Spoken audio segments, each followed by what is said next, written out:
Bienvenue à Repousser les limites. Mon nom est Jeff Dussault. Ça me fait tellement plaisir de vous accueillir sur ce nouvel épisode. Je vous souhaite une bonne écoute.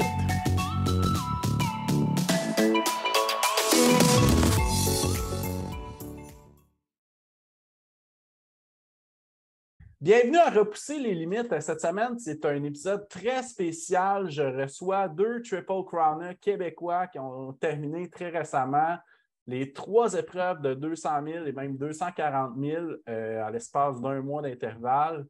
Bienvenue et merci d'avoir accepté l'invitation, Francis Picard et Éric Migui. Merci. Merci. Super. Donc, écoutez, en introduction, les gars, c'était quoi votre parcours avant de faire ce genre d'événement complètement cinglé-là? Vas-y, commence, Eric. Ah ouais, ok. T'as fini le premier. Oh, vas-y. OK. Ouais, fini premier, c'est relatif. Fini troisième. Mais bon, moi, mon background à base, c'est le triathlon. Si je recule vraiment il y a longtemps, c'est la natation. Fait que je viens de ce background-là. J'ai fait plusieurs événements. Puis après à peu près une dizaine, j'ai trouvé que j'avais fait le tour, surtout au niveau logistique, parce que je voyageais beaucoup, démonte, remonte le vélo, etc. Puis je voulais essayer autre chose. Fait que c'est là que j'ai shifté dans le trail. OK. Après avoir fait Ironman Lake Placid en 2018, je me suis inscrit sur En fait, j'avais écouté le film de Barkley, puis je me suis inscrit dans la loterie du Barkley Fall Classic en me disant, faut pas le faire l'année prochaine. Puis, dans la même année, ben, finalement, je suis allé là. Fait que ma première année que j'ai fait la course en trail, j'ai fait Barkley Fall Classic et la chute du diable dans l'espace d'une semaine et demie. C'était peut-être pas une super bonne idée, là. Je savais vraiment pas ce que je faisais. J'ai fait ça avec des souliers de route en plus. Wow! Fait que ça spinait pas mal de ça. L'année d'après, j'ai fait. C'est là que En fait, ce qui est arrivé, c'est que le jour de l'an de 2018 à 2019, j'ai changé des messages textes avec un de mes amis que je faisais du triathlon pour dire c'est quoi la distance la plus stupide qu'on préfère. Puis on fouille sur Google, puis on tombe sur Moab 240, puis les inscriptions étaient ouvertes le lendemain. Un peu hangover, on s'est inscrit à Moab 240, puis on a comme réalisé qu'on avait 10 mois pour se préparer. Alors, en fait, le build-up après ça, en un an, pour faire, arriver en octobre, pour faire Moab 2019.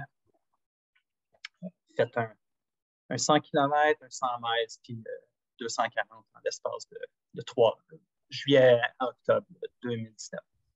OK.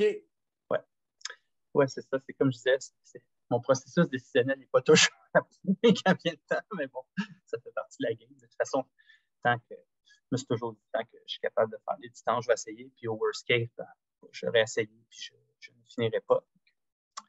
Fait que c'est comme ça que je suis tombé dans les 200 mètres. Puis un coup que tu as touché à ces distances-là, je trouve que c'est comme difficile de ne pas y retourner. C'est comme addictif. C'est comme Candice en blague. Des fois, quand je mets des memories sur Facebook de ces courses-là, elle répond tout le temps Here's your local drug dealer, puis elle me met les liens pour les autres inscriptions.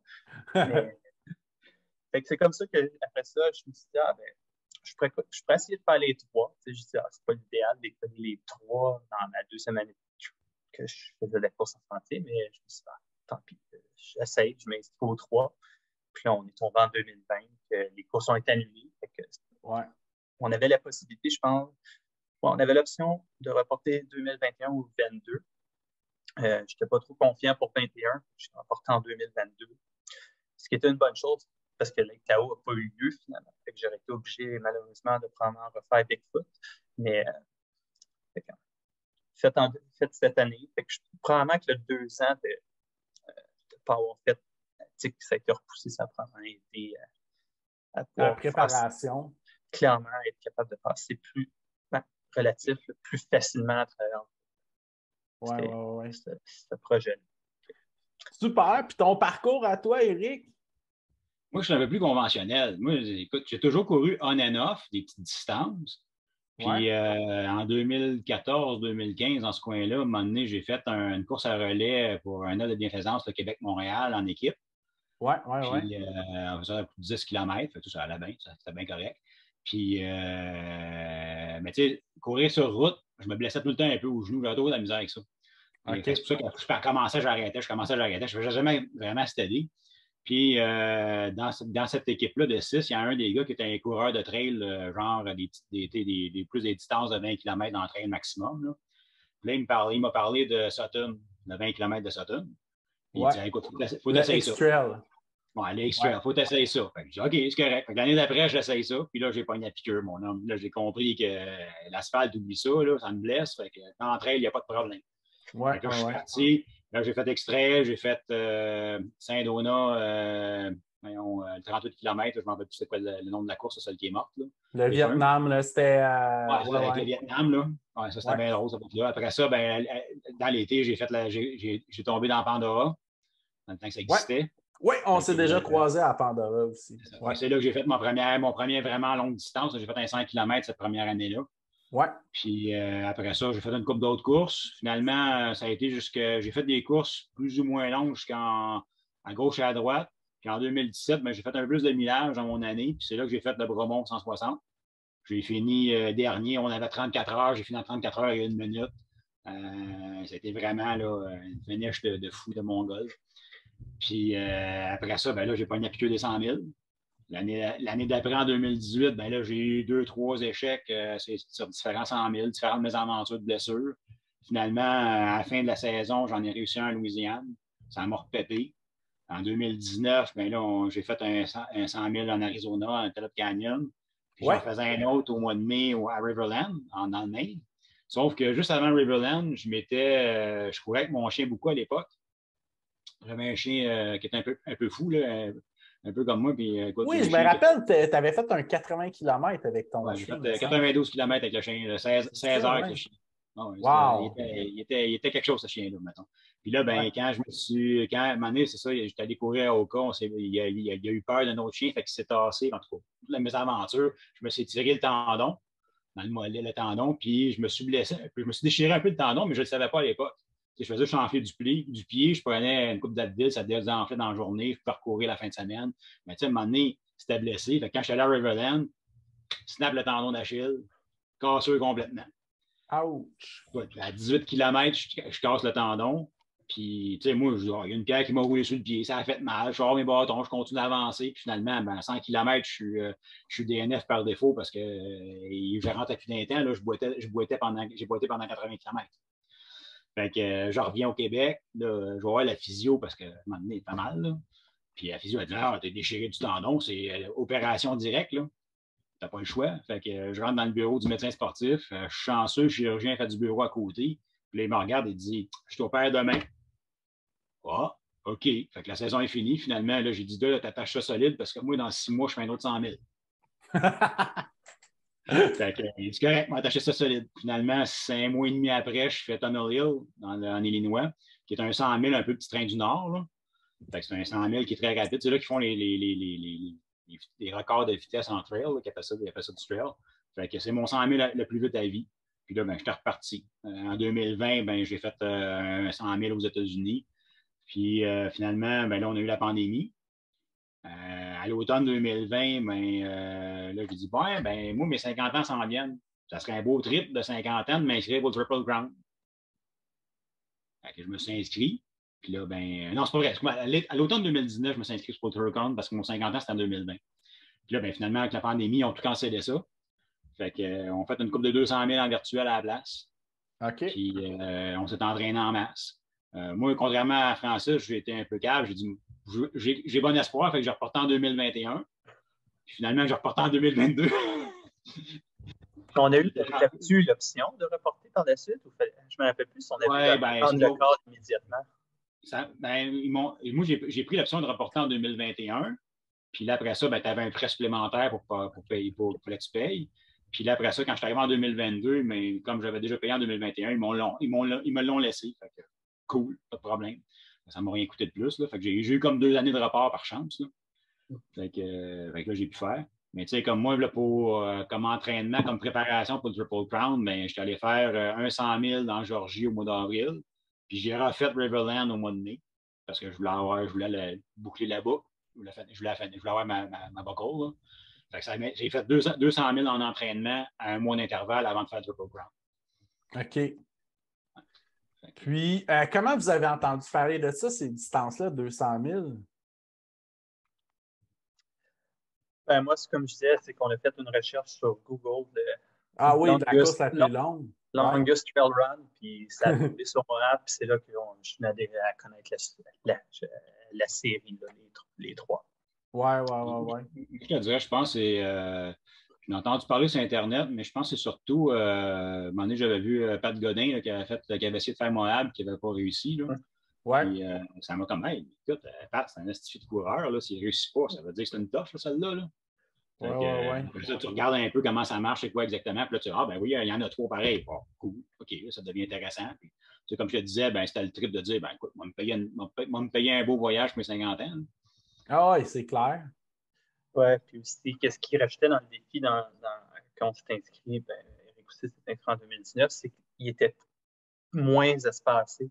Parce que Tao, avant était en septembre, puis il y avait toujours des feux de forêt. Parce que les 20 puis 21, Tao était annulé par des feux de forêt et non par la COVID. Puis c'est pourquoi que maintenant, le parcours, on ne fait pas le tour complet. On se rend, je pense, à peu près aux 3/4 du lac, puis on retourne de bord, parce qu'il y a une section complètement fermée en restauration qui avait eu le méga feu en 2021, que ça a brûlé, je pense, pendant à peu près 2 mois.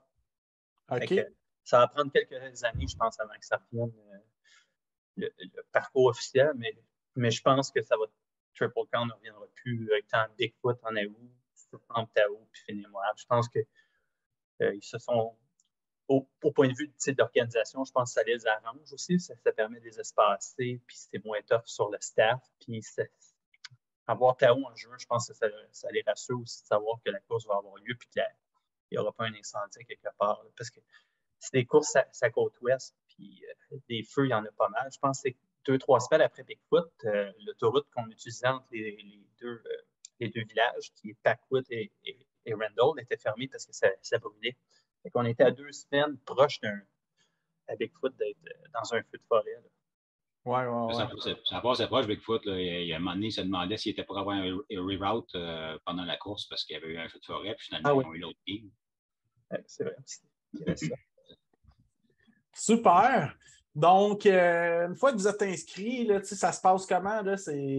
L'entraînement, ça a dû prendre son envol. Là, tabarnouche, OK, hey, c'est 1000 km en dedans de 3 mois. Oui, c'est à peu près ça. C'est 1050 km avec à peu près, je pense, 40 000 mètres de dénivelé. Mais l'entraînement, je ne sais pas pour Eric, mais moi, j'ai un coach, puis l'approche qu'on a prise, ben, je ne pense pas que tu peux entraîner le corps et t'emmener à 200. Non, c'est clair. Tu fais un entraînement pour un 100, puis tu te dis, ben, le 200, il faut que tu le découpes en premier en ravito, mais si tu le découpes en big picture, tu dis, le premier 100 miles, je sais c'est quoi, on sait qu'est-ce que c'est. Puis l'autre 100 miles, ça va être juste le bordel, la merde, ça va mal aller. Puis c'est juste de survivre, puis de continuer à manger, puis de ne pas te planter, de ne pas te blesser, puis d'avancer. C'est vraiment l'approche. Ben, je pense que c'est l'approche généralement prise là, pour les 200 mètres. Ouais. La plupart, on travaille tous, on a toutes les familles, etc. Fait que c'est un peu. Moi, en tout cas, je pense pas que je pourrais tenir un 10 semaines avec des 180 et des 200 km par semaine. J'en fais 3-4 collés, puis c'est assez. Oui, c'est clair.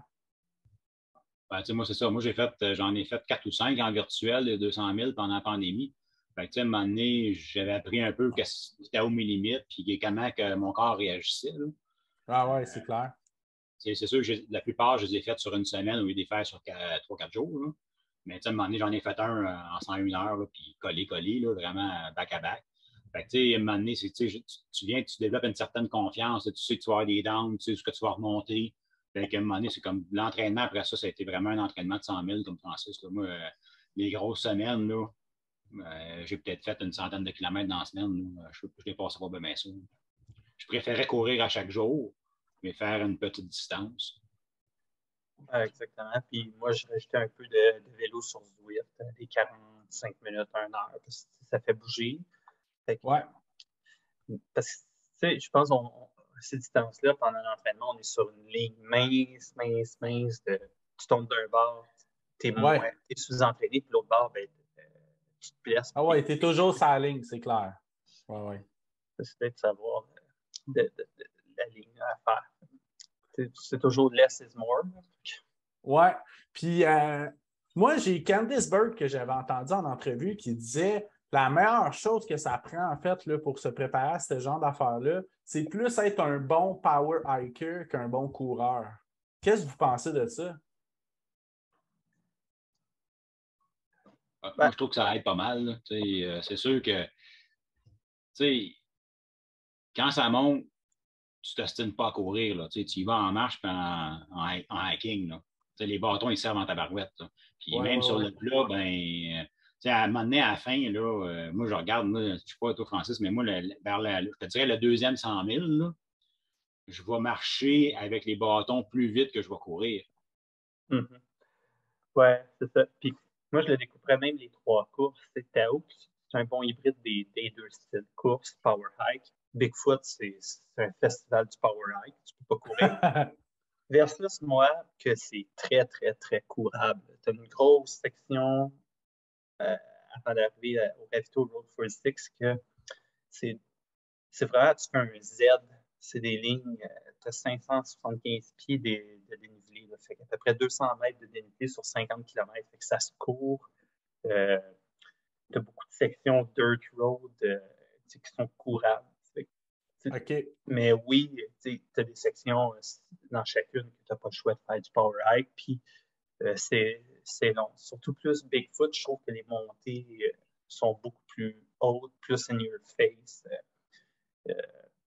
Surtout la première journée à Bigfoot, je pense que c'est Mont-Margaret qu'on monte là, en haut des nuages, Eric, là, de nuit, puis tu vois vraiment que tu es en haut des nuages, puis tu as la lune, puis tu sais que tu sens que tu es haut, là, puis tu as monté à peu près pendant 2 heures de temps. Tu n'as pas le choix d'avoir des jambes, d'être capable de marcher. Puis c'est pour ça que des gens qui sont capables de réussir, comme si je prends Yvan Lheureux qui marche tout le long, qui réussit avec un bon temps, il y a la personne qui a fini en avant de moi, overall, Triple Crown, Phil Laurie, lui, il marche à 100%. Il fait aucun mouvement de course, lui, il marche du départ jusqu'à la fin. Puis, mais je pense que c'est Yvan qui m'expliquait aussi que la façon que les muscles sont faits, le marcheur va être plus lent au début, le coureur va être plus rapide, puis éventuellement, les deux se croisent, puis le marcheur va être capable de pogner le lead sur du très, très long. OK. Ce qui est contre-intuitif, mais on a pu le constater. Là, si je prends l'exemple de Phil. Oui, il est impressionnant. Il est impressionnant à voir aller. Là. C'est vraiment, là, quand tu le regardes de dépasser, tu te dis, tabarnak, j'ai rien en marche, puis j'ai de la misère à le rattraper. Là. Puis, dans votre cas, est-ce que vous avez eu une préparation comme physique, musculaire précise pour ça? Tu sais, je veux dire, du renforcement musculaire pour les jambes, est-ce que vous aviez quelque chose de spécifique? Moi, j'en ai fait parce que je sais que j'ai des faiblesses à l'aine. OK. Mon seul DNF à vie, ça a été causé à cause de ça. En 2020, j'ai fait un défi personnel d'essayer de faire le petit train du Nord au complet, puis j'ai arrêté à cause de l'aine. Fait que OK. oui, mon coach m'en mettait des exercices bas du corps. Mais l'autre partie que j'ai trouvé qui était bonne, qui était vraiment excellente pour ces distances-là, c'est le haut du corps. Parce que le poids qu'on a sur les épaules, le stack, ça fait mal. C'est quelqu'un qui ne s'est pas pratiqué à avoir à traîner un bon poids pendant qu'il fait ses courses, etc. Puis moi aussi, je jumelais le run commute au bureau, fait que je traînais tout le temps un sac pesant matin et soir, mais le haut du corps, moi, ça m'a fait. Tu sais, je commence à être correct. Là. Ici, dans le prix, tout le T que ça fait, là, ça commence à être moins pire, mais ça fait mal. Je ne sais pas pour toi, Eric, mais le dos, là, puis le cou, là, avec le GPS qui t'écrase, il est mal placé. Là. À Montréal, je me suis tanné à un moment donné, puis je l'ai attaché en arrière, puis je me suis senti moins en douleur, mais le haut du corps, c'est vraiment pas sous-estimé. En plus, on utilise les bâtons. Puis, pour moi, en tout cas, je suis porté à avoir gardé tout le temps à terre. Fait que tu as l'inclinaison du cou qui était un peu mauvaise tout le long. Ah, OK. c'est sûr que c'est sûr que le choix du sac pour transporter ton stock, il est très important. Tu sais, moi, je regarde avant de trouver le bon fit, là, le bon sac, je peux en avoir essayé 7 ou 8. Là. Tu sais, différents modèles, différentes marques. Puis, c'est toujours vraiment la même grosseur de sac, là, mais je n'ai essayé plusieurs avant de. Tu sais, quand je te dis essayer, il a fallu que je l'achète et que je fasse une coupe de rail avec avant de dire ah non, ça ne marche pas, oublie ça. Là. Puis, tu sais, c'est ça. Fait que, tu sais, moi, j'étais chanceux, j'ai pas eu de problème comme Francis. Là, je me suis trouvé vraiment un sac qui était confortable. Puis, j'étais capable de prendre le GPS, de le mettre vraiment ici dans le dos. Là. Fait qu'il ne m'achalait pas pendant tout. Là. Fait que, mais tu sais, c'est ça. Il faut vraiment que tu fasses des tests. Puis, tu sais, comme à Moab, mais ça prenait plus d'eau. Fait que, je me suis acheté un autre sac pour essayer. Puis finalement, la merde, moi, je vais garder mon sac. J'ai juste revu ma façon de fonctionner avec mon eau. Là. OK. Parce que Moab, il y a un stretch qui est long, on n'a pas d'eau. Là. Ça me a tué une coupe, ça. Oui. Ça fait un marathon, pas d'eau. Là. OK, super. Puis, dans le fond, la première course, c'était Tao. C'est bien ça? Oui. Super. Puis, ça a été un peu la plus difficile de ce que j'ai entendu en écho. Ben, pour moi, c'est ça, j'ai réussi. Si je mets toutes mes ultra vie combinées, c'est celle qui a été A1 du début jusqu'à la fin. Ah ouais? Ouais, OK. J'ai fait un PR sur 100 mètres, sur le premier 100 mètres. Je pense que j'étais top 5 ou 6e au turnaround, jusqu'à temps que je pogne les deux tendinites sur le releveur, qui est comme le tendon entre le tibia et le pied. Yvan m'expliquer, c'est le fait que j'ai probablement été trop vite. Là. Je me suis peut-être laissé emporter d'avoir été dans le front-back, puis j'ai essayé de les tenir, mais ça allait vraiment bien jusqu'à ce moment-là. Mais au moins, j'ai pu me faire taper pour pouvoir survivre. Mais je trouve que moi, Tao, c'était celle de cette année. Les vues qu'on est tous sur les hedges, les vues sur le lac, c'est tellement merveilleux. Puis c'est assez forêt pour d'avoir du plaisir versus l'autre Bigfoot, que c'est comme un tunnel Louis-Hippolyte à Fontaine de forêt que tu sors jamais de là. Mais c'est vraiment beau, les Tao, tout de partout, la sensation des trails. Puis en même temps, c'est une course où j'ai eu un crew sans c'était pas planifié, c'est à cause de tous les gens qui ont fait de DNF, finalement, ils se sont ramassés à faire un coup. Mais c'en est un qui est facile pour quelqu'un qui veut faire un premier 200 mètres et qui va avoir un crew qui le suit, c'est que les ravitaux viennent tout le temps revenir sur la route. Puis après ça, ce qu'on fait, c'est qu'on retourne, on revient. C'est comme des U qu'on fait continuellement, puis on revient sur la route. Fait que ce volet-là, pour un coup, c'est facile. OK. Mais moi, Tao, j'ai bien aimé. OK. Ah, moi, vois-tu, c'était le contraire, parce que moi, avec le pollen et tout le toussage, c'était vraiment l'enfer. Avec l'altitude aussi? L'altitude a été tough un peu aussi. Puis, tu mettais l'altitude avec le pollen, le fait que j'avais de la misère à respirer, il fallait que je fasse attention. Écoute, moi, à un moment donné, le cœur, je le sentais battre tellement que ça battait. Il fallait que je me calme. Mais bon, regarde, je passe à travers pareil. Puis, l'autre affaire aussi, je pense qu'il ne faut pas négliger l'expérience de Francis qui avait déjà fait Moab avant.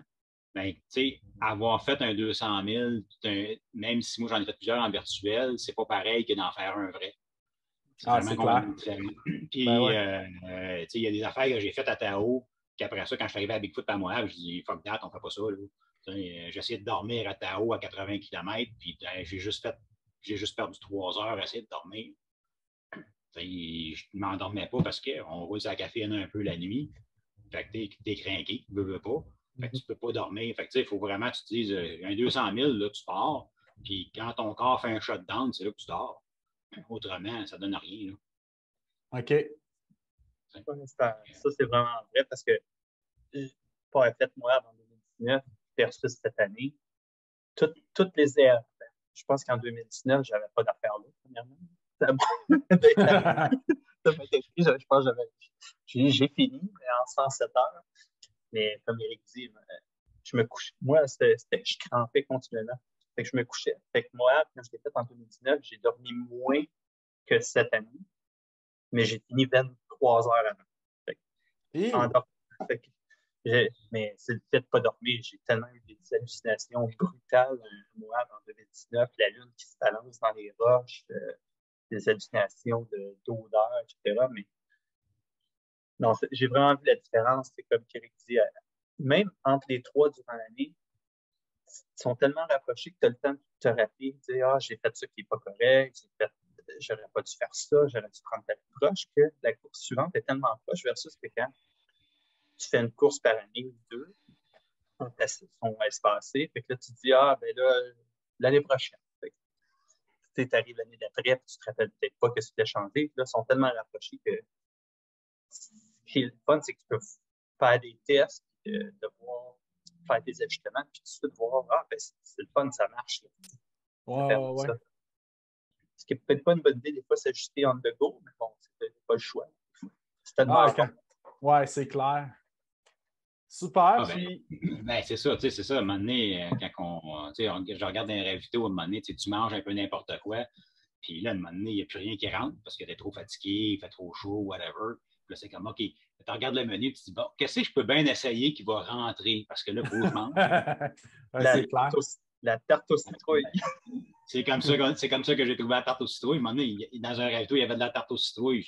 OK, je vais l'essayer. Puis là, c'est comme, hey, ça rentre. Puis je pense que c'est le ravito suivant, je croise Francis. Puis lui, avec, il se demandait quoi manger. Il dit, je rentre plus rien. Je dis, ben, essaye la tarte à citrouille. Moi, je viens de pogner sur le ravito d'avant. Puis écoute, j'ai full énergie, ça marche bien. Il essaye ça, puis ça marche. On va carburer à ça. À Moab, on se faisait dire, les Québécois qui veulent, les Canadiens qui veulent la tarte à citrouille. Il n'y a personne qui demandait ça à part nous autres. Puis, tu sais, comme Tao, c'était votre premier, là, y a-tu quelque chose dans votre tête qui disait, il ne faut pas que je me défonce ici parce qu'il faut que je garde du gaz pour le prochain? Ou c'est comment, non? Tu sais, j'avance, puis. À la fois. Advienne que pourra. Ouais. Moi, c'est ce que j'ai fait. Comme j'ai dit, je me suis ramassé comme dans le fun pack. J'ai été emporté un peu par cet enthousiasme-là. Je me suis dit, je vais en profiter. Puis, de toute façon, je me suis dit, j'ai 5 ou 6 semaines pour me reposer. Puis, worst case, je vais éclater, puis je vais ralentir. Puis, j'avais assis sur le cut-off après une journée. Fait que c'est un peu l'approche que j'avais pris. OK. Mais à Bigfoot, j'ai fait plus attention. Bigfoot, je ne trustais pas qu'est-ce qui se passait là-bas. Pour moi, c'était comme celui que j'allais de reculons. Je l'ai fait avec entre Vincent et lui, mais Tao, la trail est belle, il n'y a pas de roche, il n'y a pas de racines. Le risque de tomber en pleine face, quoique je tombe en pleine face dans la première descente, c'est la piste de ski. Mais, ouais? Ouais. Je parlais à quelqu'un, puis j'ai pogné une roche, puis je suis tombé comme main en avant. Je me suis dit, ça commence bien. Puis t'étais pas blessé, t'étais correct quand même pour repartir. Un peu égratigné. Bon, il y avait de la neige. Tu mets de la neige ou que ça brûle. Puis... OK, super. Puis là, l'événement, ça a duré combien d'heures pour chacun de vous? Je sais que Francis est plus un front pack, puis Eric est plus un mid packer, là. Je me rappelle plus longtemps, je pense que c'est 75 heures ou 72 heures. Fait que c'est un 3 jours, là. Tu sais, il n'y a personne qui fait ça d'un 100 mètres en bas de 3 jours, habituellement, là, à moins d'exceptions rares. Ouais, c'est ça. Puis, à part la phase où j'avançais vraiment plus là, à mon arrivée à Taos City. À part ce bout-là où j'ai vraiment ralenti, que j'avais pas de taping, puis aussi, il était temps que je me couche parce que ça faisait 5, j'étais autour de 50, je n'avais pas dormi encore. J'avais vraiment mal, puis j'ai écrit un texto aux gens que je savais qui étaient là, puis je leur dis aujourd'hui, je suis incapable de lire, je ne sais même pas comment ils ont fait pour traduire ce que je leur ai écrit. En gros, je leur ai dit, trouvez-moi le painkiller le plus fort qui se trouve à Tao, parce que ça faisait vraiment mal. J'avais les hallucinations étaient vraiment violentes. Je me pensais en Gaspésie comme un guide touristique avec les roches qu'il fallait que j'emmène en bas avec moi. Puis là, il fallait faire attention aux grosses roches parce que les grosses roches, c'était des bols de sucre qui allaient les faire cuire. C'était vraiment Tabarnouche. ça allait plus bien. Quand j'étais arrivé au ravito en bas, puis ils m'ont dit OK, là, tu manges 1000 calories, puis on te couche dans le camion à chaleur, puis tu repars dans un an. Il était vraiment temps, puis après, ça a bien été, là, mais cette passe-là était mémorable. Je me pensais vraiment en Gaspésie sur des grosses montagnes qu'on voit sur le bord de la mer, mais il n'y avait aucune autre autour de moi. Dans la section, tu sais, qu'on arrive à Taos City, Eric, là, tu sais, que c'est comme juste montagneux. Là. Je ne sais pas où je voyais de l'eau, mais je voyais un gros fjord. Mon cerveau n'allait pas bien à ce moment. Puis toi, de ton côté, Eric, ça a pris un peu plus de temps. Ouais, moi, je l'ai fait, c'est ça, je l'ai arraché plus. Fait que moi, je l'ai fait en 99 heures. Là. Mais ça a été ton plus dur des 3 aussi. Oui, c'était le plus long des 3, puis c'est le plus dur des 3. Puis, mais tu sais, bon, j'aurais pas même pu finir, je te dirais peut-être une demi-heure avant. Mais quand je suis arrivé en haut de la montée de ski avant de redescendre au final, j'étais, en fait, au dernier ravito, le dernier ravito avant quand on est parti, dans le fond, le dernier ravito à Spencer, c'est que tu pars et tu montes en haut de la montagne de ski, puis tu redescends de l'autre bord, grosso modo. Au dernier ravito, je râlais tellement à cause du pollen et que je toussais que la médic elle dit OK, je vais te laisser partir. Là. Mais là, elle a demandé à un gars qui était là, qui avait DNF à 100 000 puis qui était venu faire du volontariat à ce ravito-là. Elle lui a demandé d'embarquer avec moi et de me surveiller finalement. Fait que le gars, il part avec moi comme pacer. Donc, on jase un peu tout le long. Là. Mais quand on arrive en haut, là, je croise un des autres qui fait Triple Crown, un gars du Danemark. Puis, juste comme on le croise, il se plante, mais il se plante solide, le gars. Là. Il pissait le sang de partout. Là. Il était vraiment magané, c'était pas manqué. Fait que là, je regarde le pacer qui était avec moi, Christopher, puis là, je dis, Chris, regarde, reste avec Tommy, il est tellement magané, je suis pas sûr qu'il va redescendre jusqu'en bas, là, puis il est Triple Crown, il faudrait bien qu'il finisse quand même. Là. Fait que, on commence à descendre. Puis finalement, à un moment donné, je dis, on va rester avec vous autres, on va finir 2 Triple Crown en même temps. Ça va être bien drôle, on va avoir du fun. Fait que le Tommy était plus slow un peu. Fait que finalement, je te dirais j'ai peut-être perdu une demi-heure à Tao à cause de ça. Mais tu sais, c'est le trip de finir avec quelqu'un d'autre puis de l'amener jusqu'à la fin parce qu'il était sonné solide. Je suis pas sûr qu'il aurait fini. Puis vois-tu, finalement, Tommy, ça en est un autre qui a fini Triple Crown au complet. Là. OK. Ben, de toute façon, dans ce genre de course-là, on n'est pas à 15 minutes près. Là, c'est sûr. Rendu là, tu te casses pas la tête. Là. Fait que, tu sais, au lieu de courir comme un fou jusqu'à la fin, j'ai pris ça relax, puis on a descendu avec Tommy, puis on a fini ensemble. C'était bien drôle. On a une belle photo de finish, là, les 3 ensemble. Qui passe l'arche, c'est vraiment cool. Là. Et, OK. C'est ça.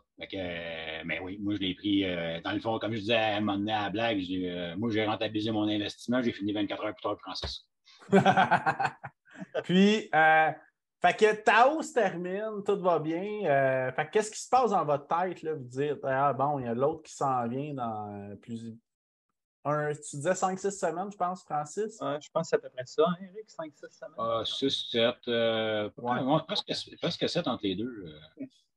Fait que là, tu as quand même besoin de récupérer, mais tu as besoin de t'entraîner. Ça doit quand même pas être facile de trouver le compromis entre les deux. Moi, j'ai pas eu le choix d'arrêter pendant 10 jours à cause de l'enflure que j'ai eue.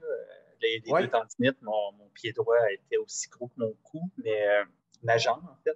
Fait que j'ai vraiment bien fait pendant 10 jours. Puis après ça, j'ai recommencé progressivement à faire un peu de vélo.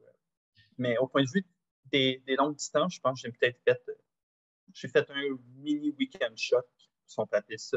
C'est relatif. Hein, pour ces distances-là, je pense 30 puis 40, puis c'était fini. L'approche qu'on avait prise avec mon coach, c'était vraiment builder gros pour Tao, récupérer puis surfer sur le fitness qui avait été monté pour Tao. Parce que quand tu regardes, mettons 7 semaines, tu prends 2 semaines récupérées, tu build up 3 semaines, taper, puis c'est fini. Là. Fait que, tu n'as pas vraiment de fenêtre pour gagner de quoi. Là. Non, c'est ça exactement.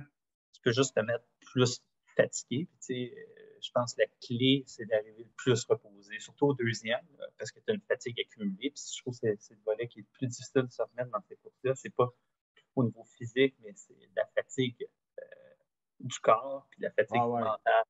Moi, je me suis partout. Ça, c'est clair, là, passer 3-4 jours dans les sentiers comme ça.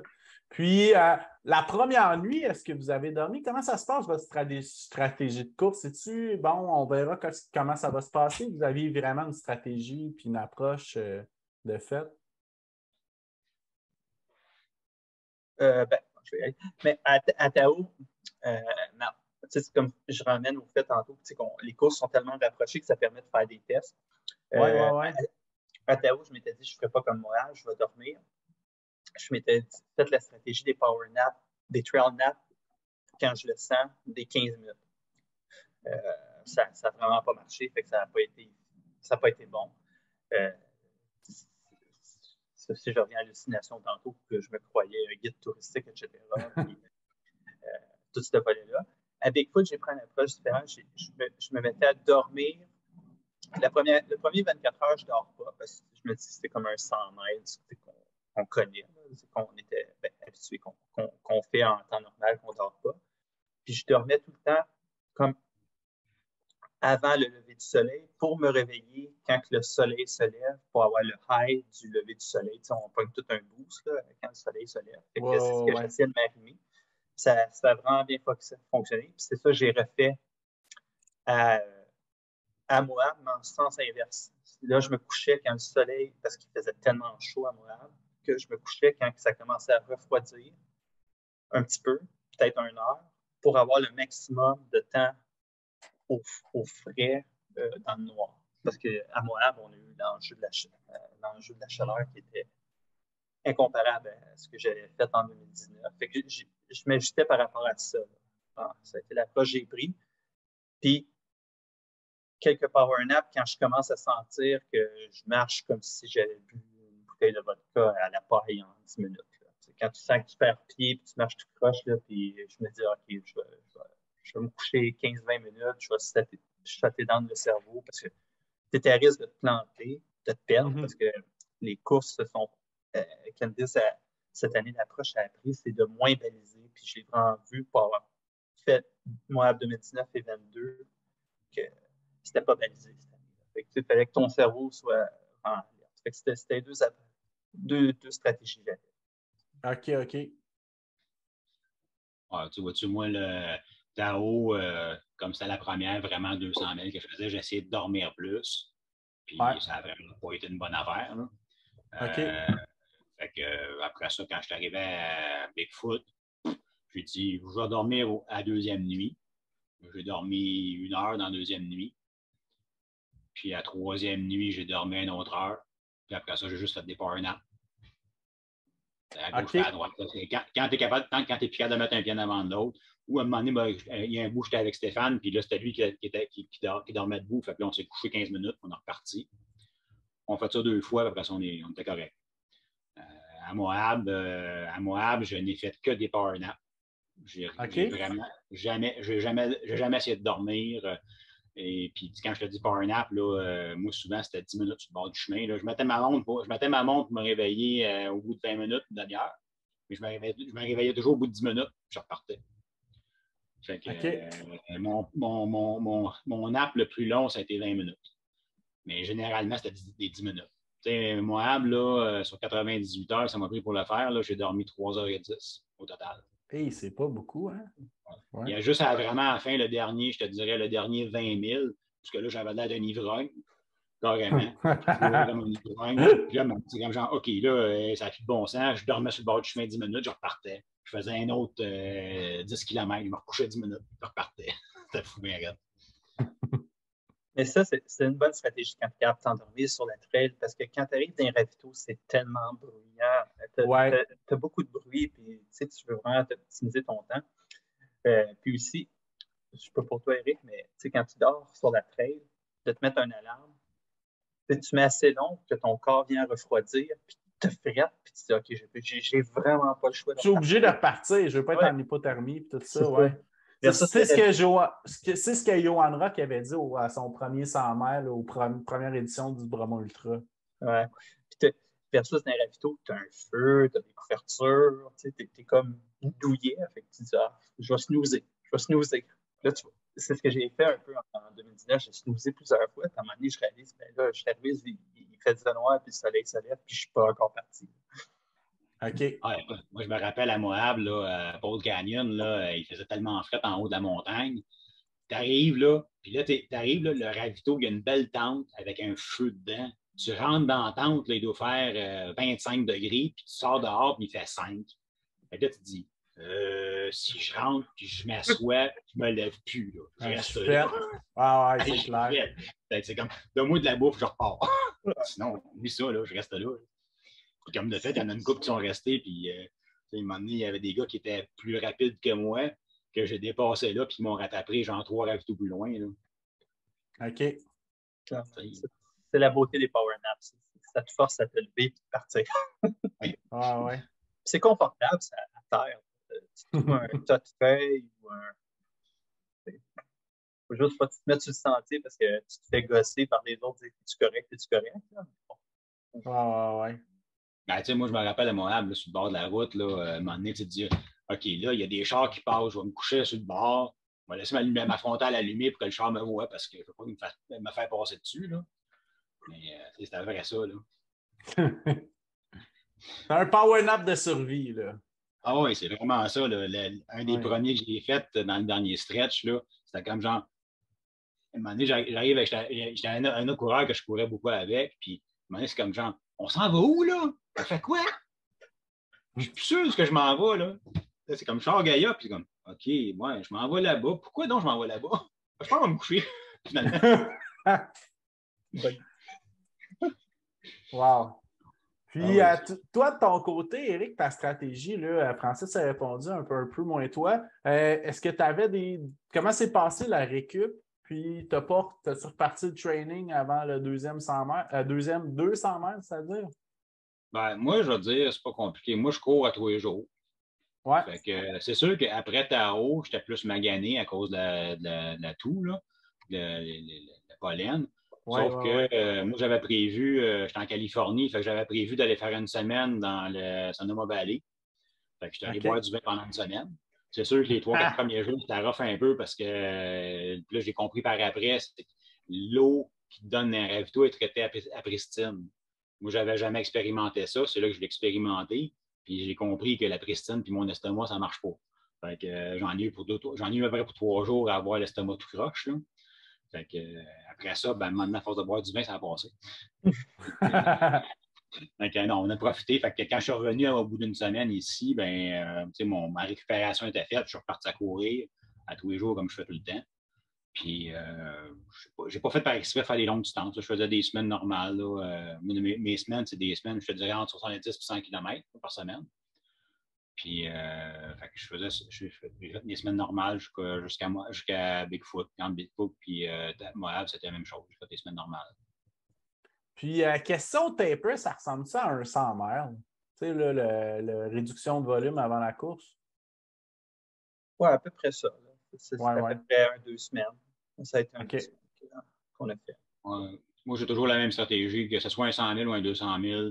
Je te dirais, la semaine avant la course, je vais courir moins. Je vais faire une couple de petites sorties, là, mais pas rien d'extravagant.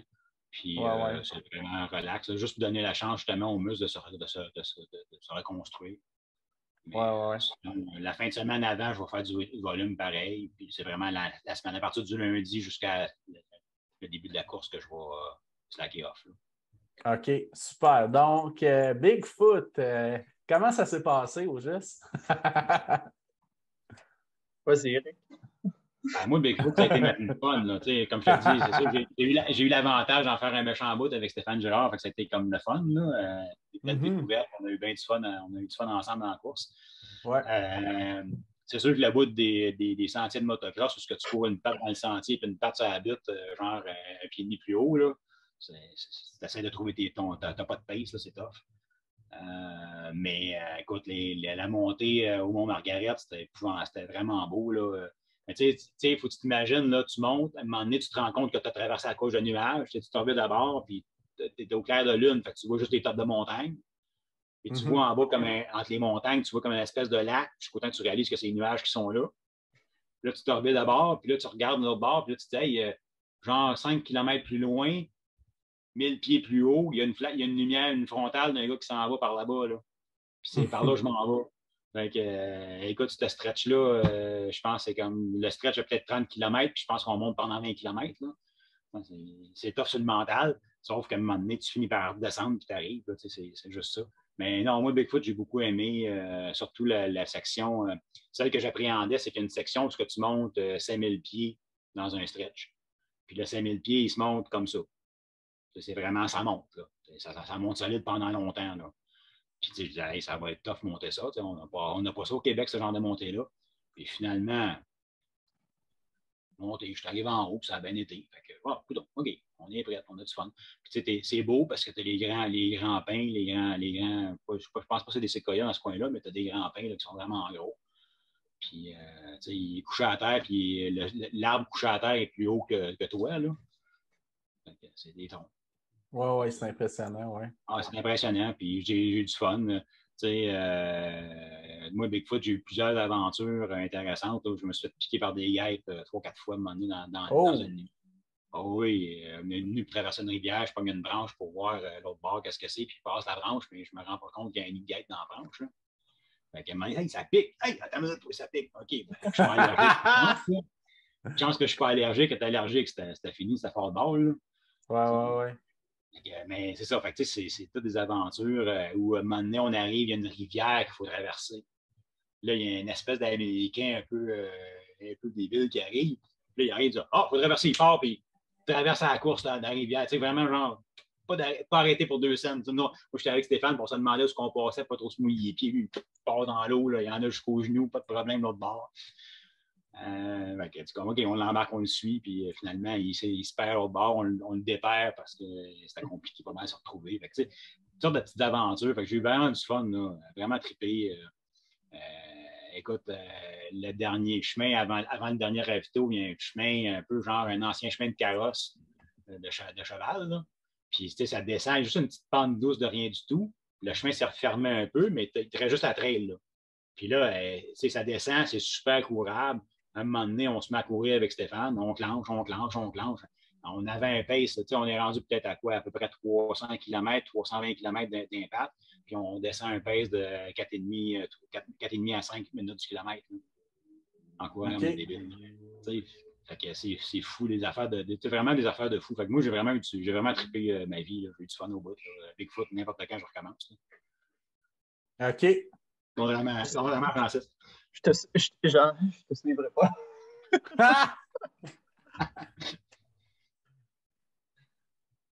Ben, pour moi, Bigfoot, ça a été comme en 2 temps. Il y a la première journée où on fait on part, on est sur les boulders, on est sur le mont Sainte-Hélène. Ça, c'est. Mais si ça avait été ça pendant 3 jours, ça aurait été merveilleux. Si je ramène même jusqu'à la première nuit avec des cris là, que tu montes longtemps, on était un petit groupe ensemble, puis on était ensemble pas mal longtemps pour monter. Donc, tu tournes, puis tu vois juste une ligne de frontale en bas des nuages. Tout ça, c'était beau. Là. Bigfoot, jusqu'à temps qu'on rentre dans. Après, cette section-là était super. On rentre dans la forêt, c'était super. C'est juste que j'ai fait une overdose de forêt. Moi, je suis plus montagne ou désert. Pour ça, j'ai préféré la première journée parce que le pic de tout ce qui est de montagne est vraiment sur les premières journées à Bigfoot. Tu montes vraiment en haut. Tu as même un moment donné, c'était la première nuit, on monte sur un point et on fait juste tourner de bord. C'est faire un turnaround, puis tu es tout en haut des nuages. C'est super beau. J'ose pas imaginer de jour comment ça doit être sublime, la vue. Là, puis tu rajoutes une petite couche de nuages, puis tu rajoutes le mont Adams, le mont Rainier, pas loin. C'est des glaciers qui sont en région. Tu as toujours un peu la vue de ça quand tu sors de la forêt. Là, le mont Rainier, là, qui est comme le très gros glacier qui est à Packwood. Packwood étant la seule grosse ville qu'il y a dans ce coin-là à 5 heures de boucle autour. La plus proche, c'est Seattle après, mais il faut que tu fasses 5 heures de route. Mais la montagne est vraiment impressionnante parce que tu es toujours en background quand tu es sur des sommets. Puis, c'est quelque chose que j'ai cravé pendant toute cette course-là, c'est quand on a fait le contour du Mont-Sainte-Hélène, il y avait de l'eau qui coulait. Ça s'appelle l'Oasis. Et c'était de l'eau que j'ai voulu avoir comme goût dans boire pendant toute la course. Il y a vraiment des flashbacks que j'ai comme ça en écoutant Eric.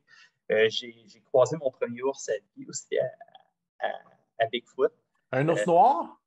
Ouais, un ours bien sûr qu'ils n'ont pas peur. Fait que ça doit être un ours noir. J'ai tourné le coin, il était là, puis j'ai entendu un vacarme, puis je l'ai vu.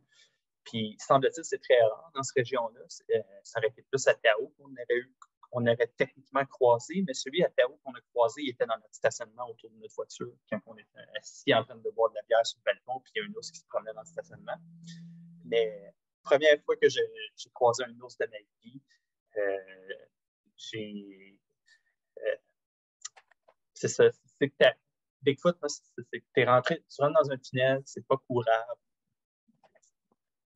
Quand tu es dans la section forêt, tu as moins de prise de vue. Tu as moins de vue. À un moment donné, on retombe à l'autre bout du tunnel. Comme Eric dit, la section qu'on courait vraiment rapidement pour s'en aller au dernier ravito parce que c'était downhill. Mais un downhill assez tricky, le dernier sommet. Vraiment, il fallait que tu sois hyper focus parce que ça slide, ça glisse. Il y a beaucoup de sections aussi à Bigfoot qui sont très. Tu dis, OK, je glisse, puis je glisse longtemps vers le bas, là, surtout quand tu es sur les edges. Mais le petit chemin de campagne a donné un petit goût. Moi, je pensais que c'était un chemin forestier, mais c'est peut-être un chemin de calèche, mais ça m'a comme redonné un boost parce que j'ai pu mettre de la musique, je me suis mis du gros Offspring super fort.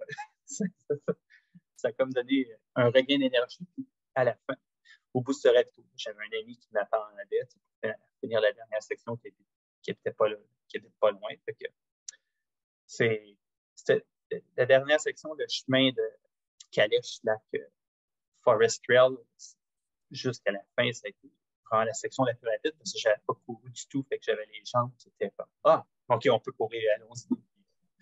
Ça fait de la vie. Mais il y a quelques sections qui étaient le fun.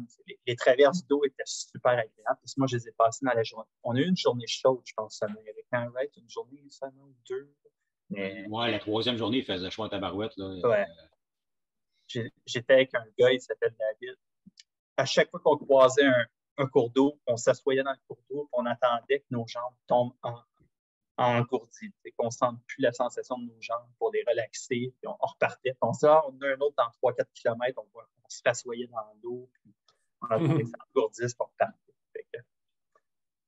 Mais c'est avec lui qu'on a eu une pas pire hallucination un soir. C'était de jour, il faisait clair. Il y a un gros terrain de camping. C'est après la section route quand on rentre dans la forêt. Puis un gros camping. Nous, il a été demandé sur Facebook est-ce que les gens ont vu ça, mais personne ne l'a vu. Là. Mais nous, on soupçonne que c'est nous qui l'avons vu, puis c'est les autres qui ne l'ont pas vu. Mais il y avait un gros feu de camp, vraiment immense. Puis OK. Ouais, parce que c'était écrit partout, puis de ne pas faire de feu, etc. Puis nous, on a vu un gros feu l'autre bord du lac avec des gens qui faisaient le party. Puis là, on a été pendant à peu près 3-4 heures dans notre tête. On était ensemble, puis on se faisait des plans de sortie de forêt. Ça nous a occupé le cerveau pendant 3 heures. Puis, mais il est retourné sur Facebook après la course, puis il semble-t-il, personne n'a vu ce feu-là. Ça a été une section qui a été le fun parce que à Bigfoot, j'étais souvent tout seul. Mais de courir avec quelqu'un, c'était. Oui, puis souvent, c'est recommandé pour la nuit aussi, hein, pour ne pas se perdre puis garder la motivation et l'énergie. Ben, la seule fois que je me suis perdu à Bigfoot, c'est quand j'étais avec quelqu'un. Ah, OK. On sortait d'un coin, puis ça faisait c'était comme une loupe quand on venait sur nos pas, qu'on repartait de l'autre bord, mais on est revenu sur nos pas. Puis la seule raison qu'on a su qu'on était perdu, c'est parce qu'on a croisé un autre coureur qui s'en venait à contresens. OK. On était chanceux qu'il y avait un coureur qui s'en venait à contresens, puis on disait, Non, moi, j'arrive du ravito, puis t'étais le ravito, fait que c'est là qu'on a sorti la Gaïa, mais c'était la seule fois que c'est arrivé à moi aussi, mais à Bigfoot, c'est la seule fois que j'ai pris un mauvais chemin, mais peut-être qu'il faudrait que je redonne une chance à un show à Bigfoot, mais pas tout de suite. Je suis pas prêt. Tu serais prêt à refaire Moab une troisième fois avant? Oui. Super. Donc, la course est terminée. Je pense que c'est une course un peu plus longue, Bigfoot, en tant que Tao. Je pense qu'elle a 10 miles. De 209 miles au lieu de 204. Ça fait 5 000 de plus. Ça nous donnait pas mal d'heures de plus quand même. C'était, au lieu d'être 100 heures, elle donnait 106 heures et demie, je pense. 6 heures et demie de plus. OK.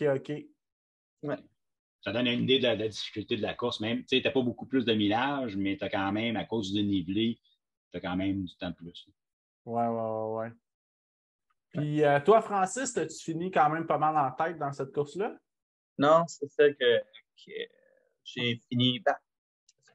Je finis 85 heures, ça me donnait 40e. Mais c'est ça, Okay. je compare avec Tao et Moab. C'est celle qui a hypothéqué ton classement. Ouais. OK. Mais c'est là parce qu'overall, avant Tao, j'étais premier overall sur le Triple Crown, mais c'était Bigfoot, je me suis fait donner une leçon. OK, super. Puis toi, Eric, ça s'est bien. J'ai fini 50e à Bigfoot, 89 heures. OK. Ça a super bien été. Oh, vraiment, là. Puis, j'étais 50e sur. Il y avait combien? Il y avait 139 finishers, je pense, avec Bigfoot. J'étais comme pas mal. C'est un très bon classement. Là. Pour un gars comme moi qui est souvent plus dans le 2 tiers que dans le premier tiers, j'étais dans le premier tiers au niveau de la finale. C'était assez encourageant. C'était vraiment encourageant. Là, tu te dis, coudonc. Je suis capable de courir vite, coudonc. Fait que c'est ça qui est intéressant pour vous deux parce qu'on a tellement deux perspectives différentes. T'sais. Francis, ça a été sa pire. Je pense que c'est Tao qui a été ta meilleure, Francis. Tao et Moab. J'ai pas encore réussi à mettre le doigt laquelle. OK. Dans l'ensemble, laquelle qui est la mieux. Ma préférée serait Moab. C'est là que tout a commencé. Là, mais si je regarde cette année, c'est dur à dire laquelle. OK. Puis toi, de ton côté, ça a vraiment été Bigfoot, un coup de cœur. Ah ouais, moi, Bigfoot, je recommence l'année prochaine. Oui, il est déjà inscrit à la triche, ça. Non, je suis inscrit au podcast l'année prochaine. Je recommence l'année prochaine. Puis, une chose que j'ai oublié de demander, en fait, là, c'est qu'est-ce qu'on traîne dans un sac? Je sais qu'il y a du matériel obligatoire, là, mais qu'est-ce que vous traînez dans un sac pour une course comme ça? Le matériel obligatoire. C'est assez. Tu ne mets pas grand-chose de plus. OK. Tu n'as pas de place pour plus, puis c'est assez. C'est même trop. OK. Fait que vous avez besoin d'un GPS, un téléphone pour votre repère. Vous avez besoin d'une couverture de survie, c'est clair. Des gourdes d'eau. Oui, des gourdes d'eau, je pense que c'est... Vêtements longs, vêtements courts. Ouais. Chandail. Il faut que tu sois capable de t'habiller pour autant courir à -5 que courir à 35. OK. Fait que faut que tu traînes tout ton stock. C'est pas des ravitaux de ton stock. C'est ça. Tu as un petit peu de bouffe. Tu n'as pas le choix. Il faut que tu traînes le minimum 500 calories de nourriture en extra que tu ne toucheras pas. Tu vas juste le traîner au cas où. OK. Fait que, ça pèse. Ouais, tout pèse. Mais tu sais, on est chanceux. T'sais, il a fait chaud dans les 3 courses. Fait en tout cas, pour moi, ça a fait en sorte que le manteau qu'il faut traîner, je me mettais tout le temps comme mon puffy, qui est un peu pesant, parce que je me rappelle de 2019 quand j'ai fait Moab, qu'il a tellement fait froid que nos gourdes ont gelé, l'eau ne sortait pas. Je portais des pantalons en dessus qu'un buff, puis un puffy, puis des gants double couche en 2019. Fait que j'étais content cette année dans les 3. Je mettais tout le temps mon kit ultrême froid dans mon drop bag que je planifiais acheter avant la première nuit pour avoir mon stock, mais que j'étais content de pas besoin de traîner parce que ça rajoute du poids. Un puffy, puis des pantalons plus chauds. Moi, j'avais des pantalons en sac de vidange. Le matériel obligatoire, c'était des pantalons qui couvrent les jambes. Fait que moi, je me suis acheté chez Dollarama des pantalons sac à vidange que tu fais juste. Fait que c'était léger. Mais si j'avais eu à traîner des pantalons en tissu, mon puffy, tu sais que c'est attaché après ton sac, ça traîne, c'est fatigant. Tu te tapes ses nerfs éventuellement dans cette course-là. Dès que tu accroches de quoi avec ta peau. Ouais. Pour faire sécher parce que tu sues dans le nez, fait que tu fais toute l'accroche. Fait que cette année, on a été chanceux au point de vue de température. Oui, il a fait froid à Paris, mais j'ai pas eu à mettre mes pantalons. Aucune fois. C'est ça, c'est manageable. Moi, j'étais un gars qui aime ça courir. Je dirais jusqu'à moins 20, je vais courir en short. Là. Fait que je ne suis pas un frileux de nature. Là. Mais dans les montagnes, moi, j'ai quand même sorti les pantalons de couple de fois juste pour avoir froid, pas prendre de chance. Là. Mais mes pantalons, moi, c'est un legging. C'est juste pour dire que ça couvre. Là. OK. Ouais, le plus mince possible là, pour pas garder ta chaleur, mais en même temps, pas overheating. Là. Ouais. C'est pesant. Il faut pas te traîner. Faut vraiment que tu calcules ton stock. Puis, moi, j'ai un chandail chaud que je m'amène pour me mettre la nuit quand il fait trop froid. Mais je calculais comme, OK, j'en ai des plus pesants que des plus légers. Ben, mes plus pesants, je vais mettre un drop bag pour les changer, mais les changer pour que je les utilise le jour si j'en ai besoin, pas la nuit, parce que je ne veux pas le mettre dans le drop bag le jour. Là. Pas dans le drop bag, mais dans le sac à dos le jour. Là. Fait que, vraiment, tu calcules tout ton poids. Parce que c'est donné, c'est ça, comme Francis s'est dit, ça devient fatigant. C'est pesant et c'est fatigant ses épaules. Là. Tu gères tes drop bags en fonction de quel moment tu arrives pour savoir ce que tu vas avoir comme vêtements. Mais on s'entend après la journée 2, ton plan shit de pants, puis il va frêle. T'aligner, comme Eric dit, là, les vêtements chauds, tu vas arriver à tel ravito à telle heure, tu les mets là. C'est comme ça, c'est un peu joué avec le feu, mais ta deuxième lumière, tu mets dans le drop bag que tu sais que tu vas croiser de nuit au lieu de la traîner. Tu en traînes une avec tu traînes celle avec des batteries, fait que tu traînes des batteries de plus. La gestion aussi des batteries. Ah oui, c'est clair.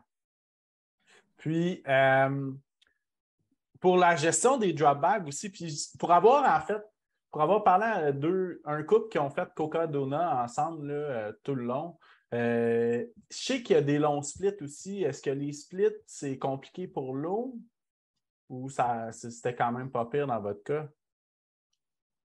Parce que, tu sais, si tu traînes 500 ml entre 25 km, c'est clairement pas assez, là, mais... Ça dépend laquelle. Tao, je ne me rappelle plus.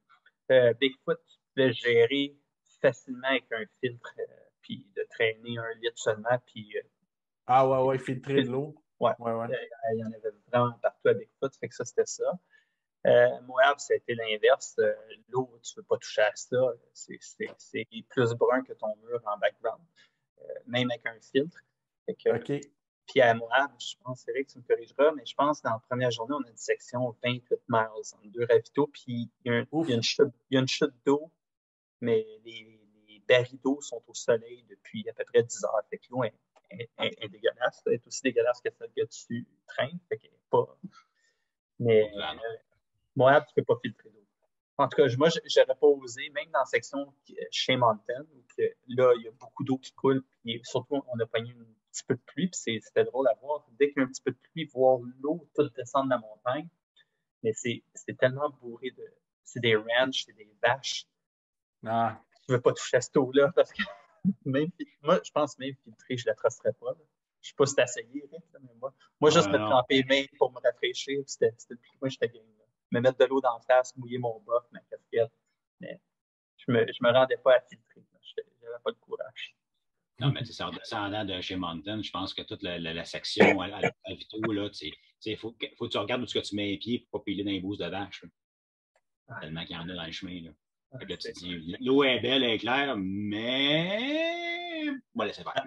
Elle a peut-être accroché ça au passage.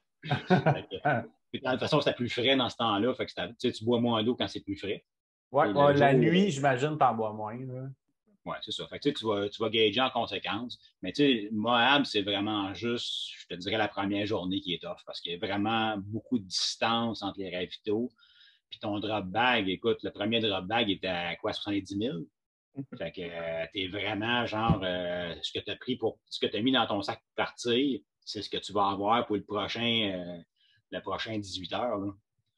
Fait que quand tu. Fait que c'est ça, fait que tu gères bien gros. Là. Moi, Moab, j'ai eu de la misère. Le long stretch, à un moment donné, j'avais pas assez de minéraux. J'ai crampé, puis ça m'a pris 2 jours à décramper. Là. Pendant ouais. Pendant 2 jours, j'ai eu quoi de barré. OK. Fait que, mais c'est pas grave, je tourne pareil. Super. Donc là, on vient aux trois courses ensemble. Fait que le Bigfoot se termine. C'est quoi le split qu'il y avait environ entre les. Ça, c'est cette semaine à peu près. Là. Bigfoot, je pense que c'est le week-end du 17-21 août, je pense. OK. Ouais. Et T'as moins de semaines entre Bigfoot et Moab parce que t'as peut-être 6 semaines entre les deux, à peu près. Là. Ouais. Puis toi, tu encore boire du vin dans la région. T'as toutes les régions viticoles sauf Moab. Hein? Oui, Bigfoot, j'ai fait Willamette Valley puis une couple d'autres affaires. Là, j'ai fait un peu de vin avant et un peu de vin après. Moi, Bigfoot, je l'ai fait en road trip. Je suis parti de la maison, je suis allé en auto sur la côte ouest, je suis revenu en auto. Ah oui? OK, ouais. OK. Super. C'est 44 heures de déplacement, là, fait que c'est quand même. Je l'ai fait sur 6 jours aller, 6 jours retour. OK. Plus la course. Super. Ouais, parce qu'en août, il ne faut pas oublier qu'on était dans le pic, toutes les nouvelles sortaient, que les bagages se perdaient partout. Puis, ouais. Nous, on était avec Yvan, on a eu un vol direct avec l'autre personne, Brian, qui l'a fait avec nous. On a eu des vols directs Seattle. C'était vraiment qu'est-ce qu'on voulait, on cherchait, mais les options étaient très limitées. Là. C'est vraiment une région en plein milieu de nulle part. Là. Tu te sens dépaysé quand tu rentres dans la vallée de Yakima, qui est le début de la course, puis tout le monde s'expose avec leur fusil ouvertement. C'est très. Ça a été un choc culturel pour nous. OK, super. Puis bon, on arrive à la troisième course. Comment ça se passait au niveau. Y avait-tu encore de la fatigue des deux ou ça se sentait quand même pas pire? Ben, moi, 2 semaines avant, j'ai écrit à mon coach, je dis je serais prête à commencer demain matin. J'ai plus facilement récupéré, puis je pense que c'est le fait qu'on court moins à Bigfoot, fait que c'est moins dur sur le corps. OK. Fait que je me sentais vraiment prêt.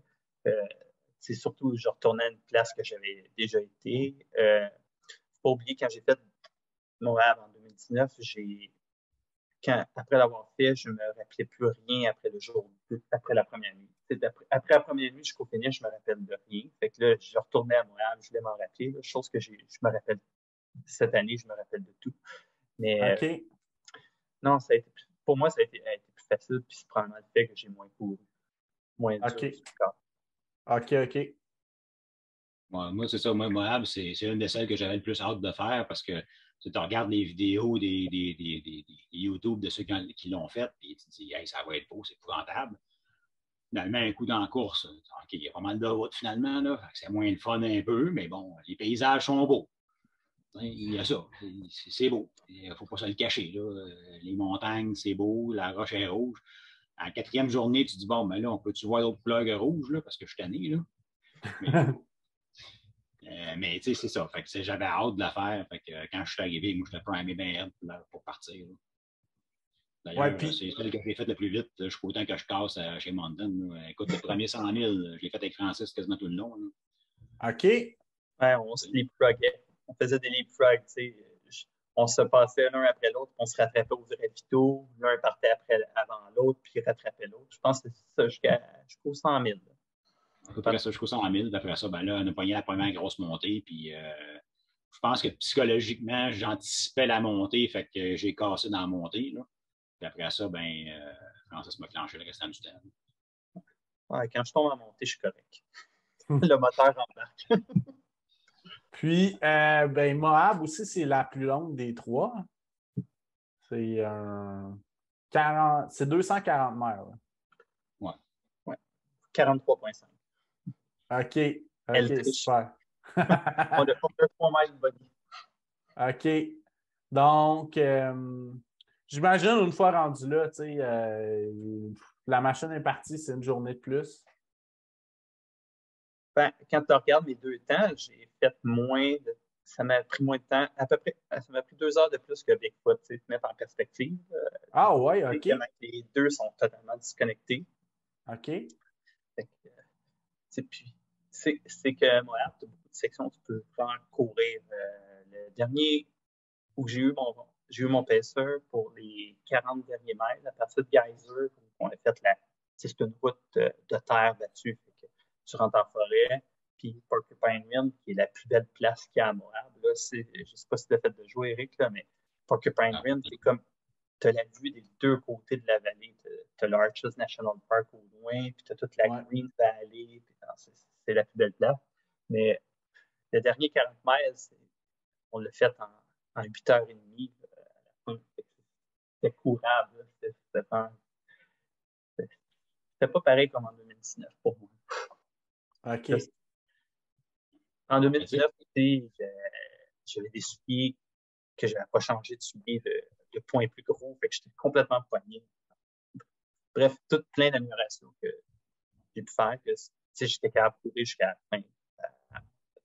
Oui, mais c'est un truc que tu m'as parlé aussi en pré-entrevue, c'est que tu prends des souliers plus grands. Tu commences avec des souliers plus grands, chose qui était la première fois que j'entendais. Oui, je commence avec un demi-point plus haut, puis après ça, là, c'est toujours un pile face dans lequel peut-être que je mets mes souliers un point plus gros. Fait qu'au final, ça me ramasse, quand je finis, mes souliers ont 1,5 points plus haut que ce que je porte en temps normal, puis c'est pas trop. OK. Moi, c'est ça. Moi, j'ai pas cet enjeu-là. Moi, je pars avec ma grandeur normale, puis je garde ma grandeur normale tout le long. Ah oui? À Moab, j'ai enflé un peu plus des pieds que dans les autres courses, mais c'est surtout parce que moi, je suis un coureur d'Altra, puis le modèle que j'utilisais, j'avais fini de passer toutes les paires que j'avais sur la version 3, puis là, c'était la version 4 qui venait de sortir. Fait que je m'étais acheté une coupe de la version 4 pour faire Moab.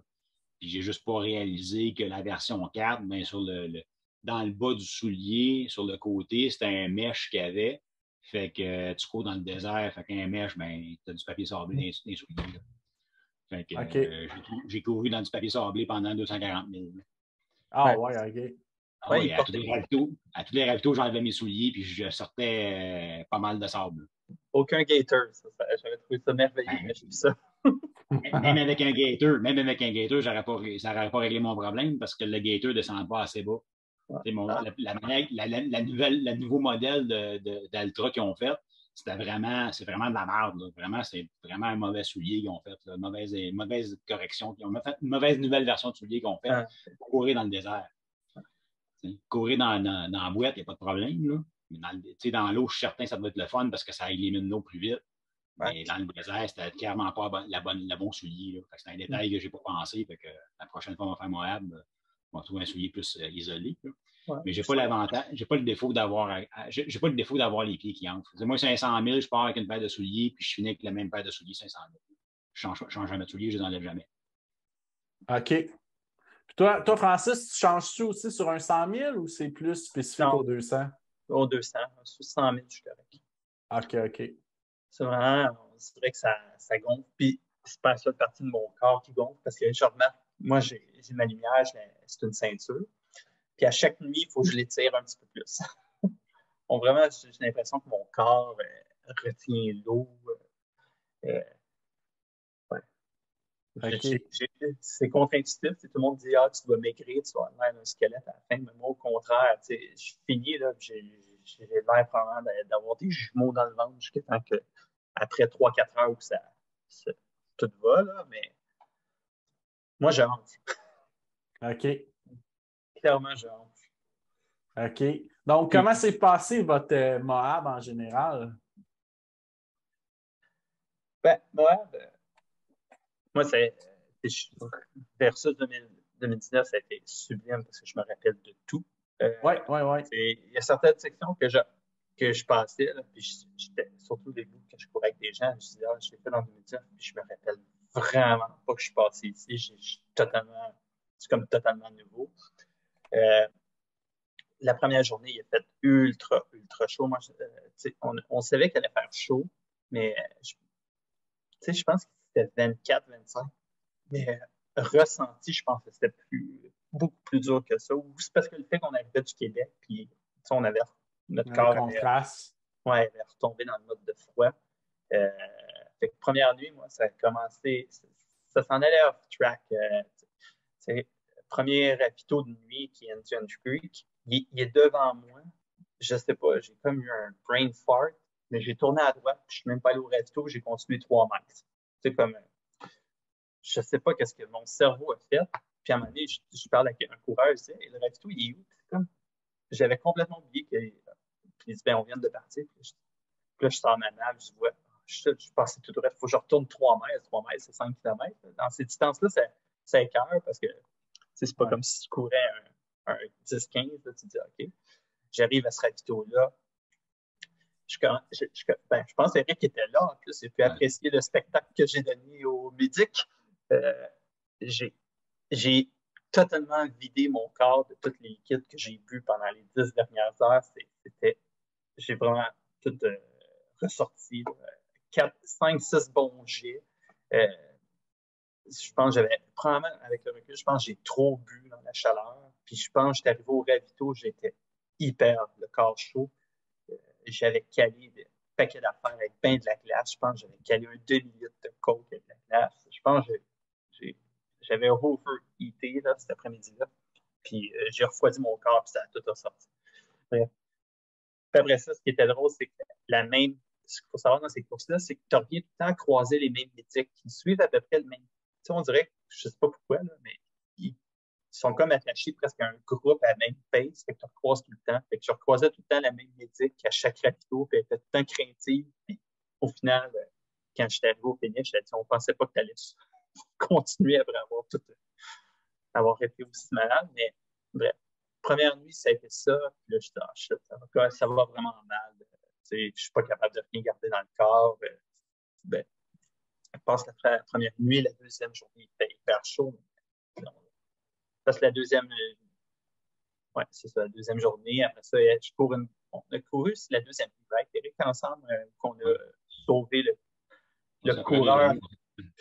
On a sauvé un coureur que je pense qu'il était au dépourvu parce qu'il ne se retrouvait plus, puis je pense qu'il tournait en rond depuis quelques temps, parce qu'on était dans une grosse section que ça ressemble à une rivière. Parce qu'à Montréal, j'ai l'impression que ce qui arrive, c'est quand il pleut, puis qu'il y a une rivière, l'eau, elle ramasse tout, puis elle sèche là, puis ça finit là. Fait que, il y a beaucoup de sections comme ça, puis on a couru ensemble après la deuxième nuit, je courais plus tôt, puis après ça, on a, le deuxième matin, on est partis ensemble.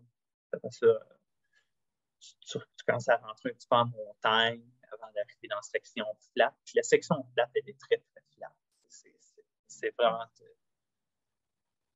Il faut que tu sois prêt psychologiquement quand tu fais Moab. Tu as un 50-60 km, que c'est une ligne droite, que tu fais je pense que c'est un Z. C'est vraiment 20 km, 20 km, 20 km. Tu as l'impression que tu n'arrives pas, puis le dernier 20 km, tu commences à voir la grosse montagne, la South Mountains, qui est la grosse chaîne de montagnes. On sont en altitude. Je pense que c'est 10 000 pieds. Puis tu as l'impression qu'elle recule plus tu avances. On dirait que tu ne te rapproches pas.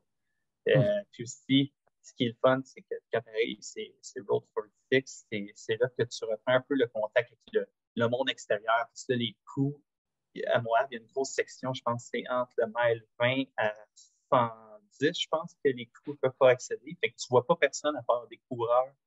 On avait pris un bon 100 miles. Là, tu arrives là, ça te redonne vraiment un boost parce que après, tu vois du monde. Moi, j'avais mes 2 amis qui étaient là. J'avais un de mes amis qui faisait la course, puis on avait chacun un pacer, mais ils ont fait un film de face pour savoir avec qui partait. C'était vraiment ça on n'avait pas. C'était la surprise qu'on savait. Qu'on arrivait à Geyser, que telle personne part avec nous. Puis après, Road Fort Six, c'est là que ça commence à monter là, vers les montagnes de la salle. Mais c'est subtil, cette montée-là. Tu sais, tu montes vraiment intensément au début, puis après ça, tu tombes dans un plateau. Puis, quand tu es sur le plateau, tu commences à sentir que tu es moins amoureux parce que là, tu vois de la végétation, tu vois des arbres, tu vois des feuilles apparaître. Puis là, tu commences à monter, puis ça monte vraiment longtemps parce que tu vois moi, je l'ai fait en début de soirée, il commence à faire noir, puis là, tu vois plein de lumières, de headlamps qui sont hautes. Là. Parce que tu es vraiment bas, puis ça monte subtilement. C'est un bon 4-5 heures de montée, mais pas hyper technique comme la première montagne. Parce qu'il y a 2 montées à Moab, il y a Shea Mountain puis La Salle. Shea Mountain, c'est comme c'est du bushwalking, c'est de l'escalade. C'est pas comme La Salle, qui c'est presque du dirt road pas mal, là, avec ben de la roche, puis des se détruisent. Puis après ça, un coup que tu as atteint le sommet, tu es à peu près je pense, un 30 km à peu près en altitude, où tu navigues, tu es à peu près entre 8 et 10 000 pieds. Mais là, tu commences à voir la ville au loin un petit peu. Là, tu sens que tu arrives, puis après ça descend. Tu arrives finalement au Porcupine Moon, qui est l'endroit, moi, je suis le plus belle à Moab, puis c'est pourquoi que la ville de Moab est réputée pour mettons, les mountain bikes, puis tout ça, parce qu'ils vont là, puis ils ont une descente très, très technique pour le mountain bike. Là. Tu sais que ça brasse pour eux, puis ça descend pendant 20 km, mais pas une descente qui te fait mal aux jambes. Puis là, tu arrives, après cette descente-là, la ville, je pense, un 8 km sur une piste cyclable à peu près, je pense, à la fin. Ouais, 4-5 000. Ça, c'est moins agréable, mais bon, tu sais qu'après ça, c'est. Mais moi, c'est ma préférée, je pense. OK. Puis, t'as amélioré de combien ton temps déjà? De 107 à 85, fait que 22 heures. Fait qu'une journée. Tabarnouche. C'est incroyable, hein? C'est ce qui a un temps raisonnable pour un 100 miles ou un très bon temps. Ouais. Puis aussi, mon pacer est un peu compétitif. Qu'est-ce qu'il y avait, OK. c'est que on est passé de la pousse. J'ai embarqué avec mon pacer, j'étais 41e, on a fini 23e, mais il y avait constamment l'application d'ouvert, puis vous voyez les petits curseurs et dire OK, on a un à 800 mètres, on le rattrape. Fait que là, ça donnait comme des boosts pour un challenge. Là. Ouais, ça me donnait de l'énergie pour aller un petit peu plus vite. Fait que je pense que c'était bon de faire ça. Puis là, quand on passait la personne, on dit OK, cette personne-là est amochée, c'est pas une menace, on peut on repartait après l'autre. Fait que on a fait ça pendant à peu près 8-9 heures. Le dernier 60 km, on s'est de pourchasser le monde. Pour chasser des zombies dans. Il y en avait qui étaient quand même en bonne shape, mais il y en avait c'était temps qu'ils finissent. On a rattrapé la 3e femme. Elle était vraiment démolie. C'était ça, moi. OK. Super. Puis toi, de ton côté, Eric? Ben, tu vois, Moab, c'est là que ça devient intéressant de voir les statistiques parce que tu regardes, Francis a fini en 85 heures, quelque chose comme ça, à 23e. Moi, Moab, j'ai fini en 98 heures. Fait que quand même pas mal après Francis, mais je suis rien que 66e. Je ne suis pas beaucoup plus loin dans la liste. OK. Il y a eu 166 finishers. Fait qu'il y a 100 personnes qui ont fini en arrière de moi. Là, entre le 98 et le 113, c'est ça, 113 heures. Entre le 98 et le 113 heures, là, le gros de la masse des coureurs ont terminé. C'est assez impressionnant de voir ça. Tu te dis, écoute, c'est vraiment une course qui est longue là, pour bien du monde. Fait que, non, puis moi, c'est la même chose. Là, le dernier, avant Porcupine Rim, puis un petit peu après, je me suis amusé à clencher un paquet de monde. Justement, je disais, OK, bon, on va rattraper lui, on va le dépasser. Fait que j'ai regagné à peu près une dizaine de positions dans le dernier stretch. Là. Puis même rendu sur l'asphalte, à un moment donné, j'ai sorti Gaïa, pas Gaïa, mais là, j'ai sorti l'application pour voir il était où en avant. Puis ma femme m'a écrit à un moment donné, elle m'a dit, il y en a un qui était à 500 mètres en avant de toi. OK, chérie. Ouais, OK. On va te lâcher un peu. Finalement, je ne l'ai pas rattrapé, là, mais quand même. C'est quand même l'aspect compétitif est là pareil. Tu veux quand même essayer d'en rattraper. Ouais, puis c'est toujours meilleur pour le mental de dépasser du monde que se faire dépasser. Oui. Ça te donne un but.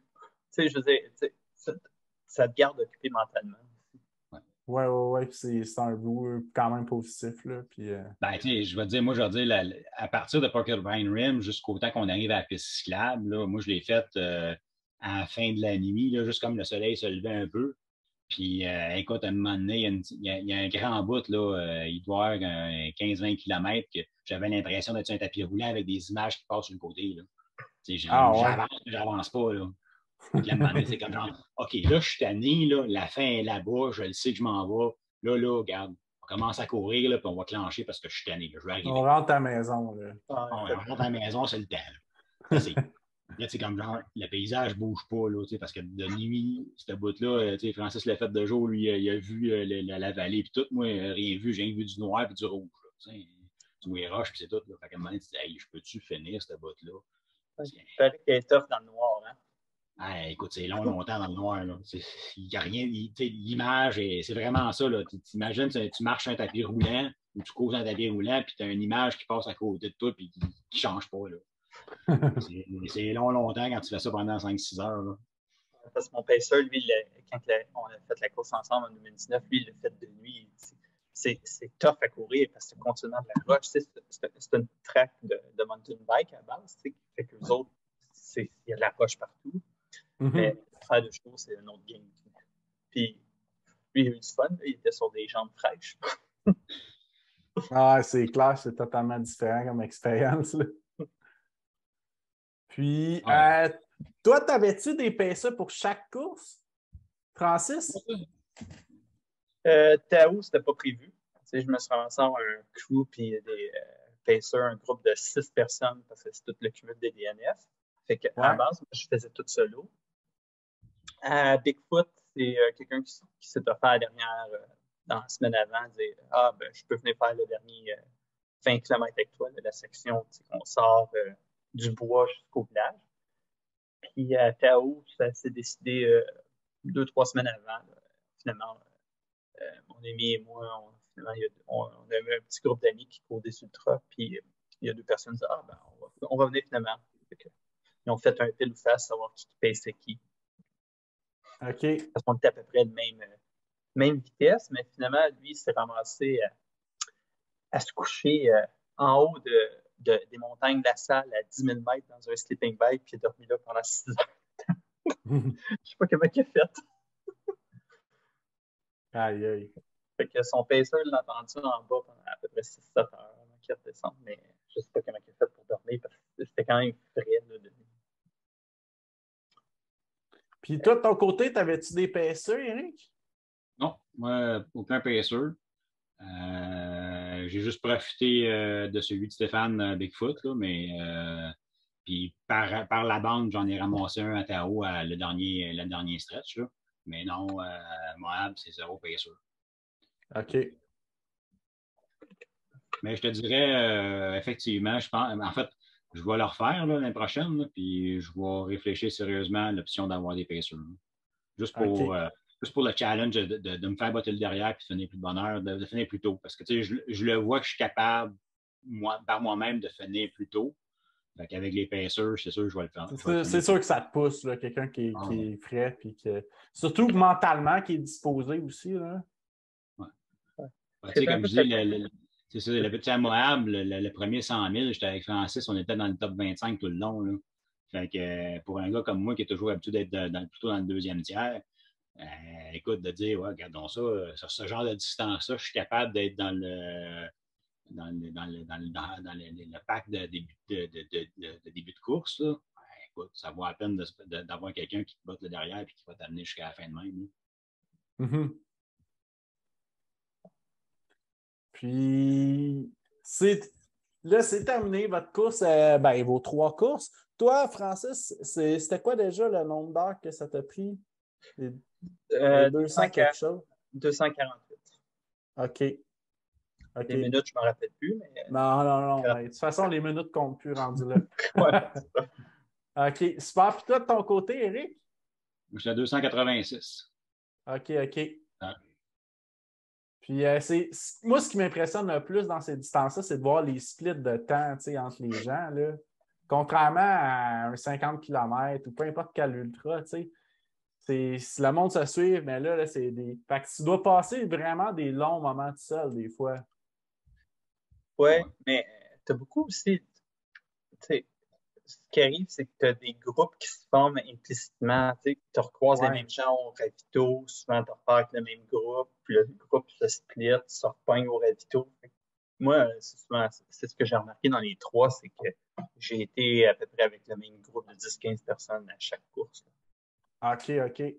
Parce que chacun prend son plus long ravito à différents moments, fait que nécessairement, ça se rattrape. Là. Ouais. C'est ça un peu similaire comme ça aussi pour toi, Eric? Ben, à part ta hausse que j'ai vraiment écrasé, les deux autres, c'était pas mal similaire aussi. C'est sûr qu'à Bigfoot, je m'en suis moins rendu compte parce que j'étais plus avec Stéphane. Là. Mais moi, effectivement, ça a été pas mal la même gang. Il y a plusieurs qu'on s'est suivis. Puis même quand j'ai ralenti, il y en a quelques-uns qui ont ralenti aussi en même temps. Fait que, je dirais qu'il y en a 3-4 avec qui on s'est suivis, je crois, jusqu'à la fin.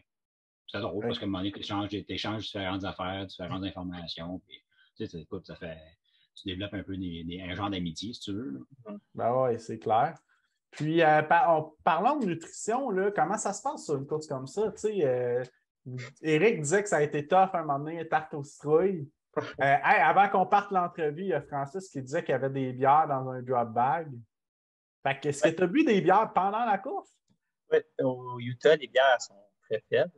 Mais là, j'ai eu une surprise cette année parce que moi, je l'ai faite en 2019, la première fois, puis c'était avant que la réglementation change au Utah où il n'y avait pas le droit de vendre des bières en haut de 2 Oui. Là, j'avais des bières de 5 dans mes drop bags, mais je ne les finissais pas. C'était juste pour avoir la sensation d'un autre goût. Puis je prenais toujours avant de partir du ravito. Je mangeais qu'est-ce que j'avais mangé. Puis, c'est comme certains. On a été à Montréal, on en croisait quelques-uns. Puis c'est juste de donner une petite sensation de courage pour partir, d'être un mini high d'alcool. Mais on s'entend, c'est depuis 3 gorgées à 5 c'est juste ton corps qui est épuisé. Oui, puis tu repars, puis c'est distrahu. Ça prend 20 minutes, puis tu reviens comme tu es dans le même état que tu étais. C'est juste de donner l'énergie de sacrer ton camp du ravito. OK. Au point de vue alimentation, dans ces courses-là, ce qui est bien, c'est que c'est de la vraie nourriture, puis tu arrives au ravito, puis tu as un menu presque. Ils mettent des tableaux blancs, puis ils listent, puis ça change en fonction du moment du show. Quand tu arrives dans les ravito le matin, ben, c'est des trucs de déjeuner, tu as des crêpes, tu as des breakfast burritos, c'est en fonction de la journée, tu arrives plus tard, ben, tu vas avoir du chili, de la soupe, des hot dogs, des burgers.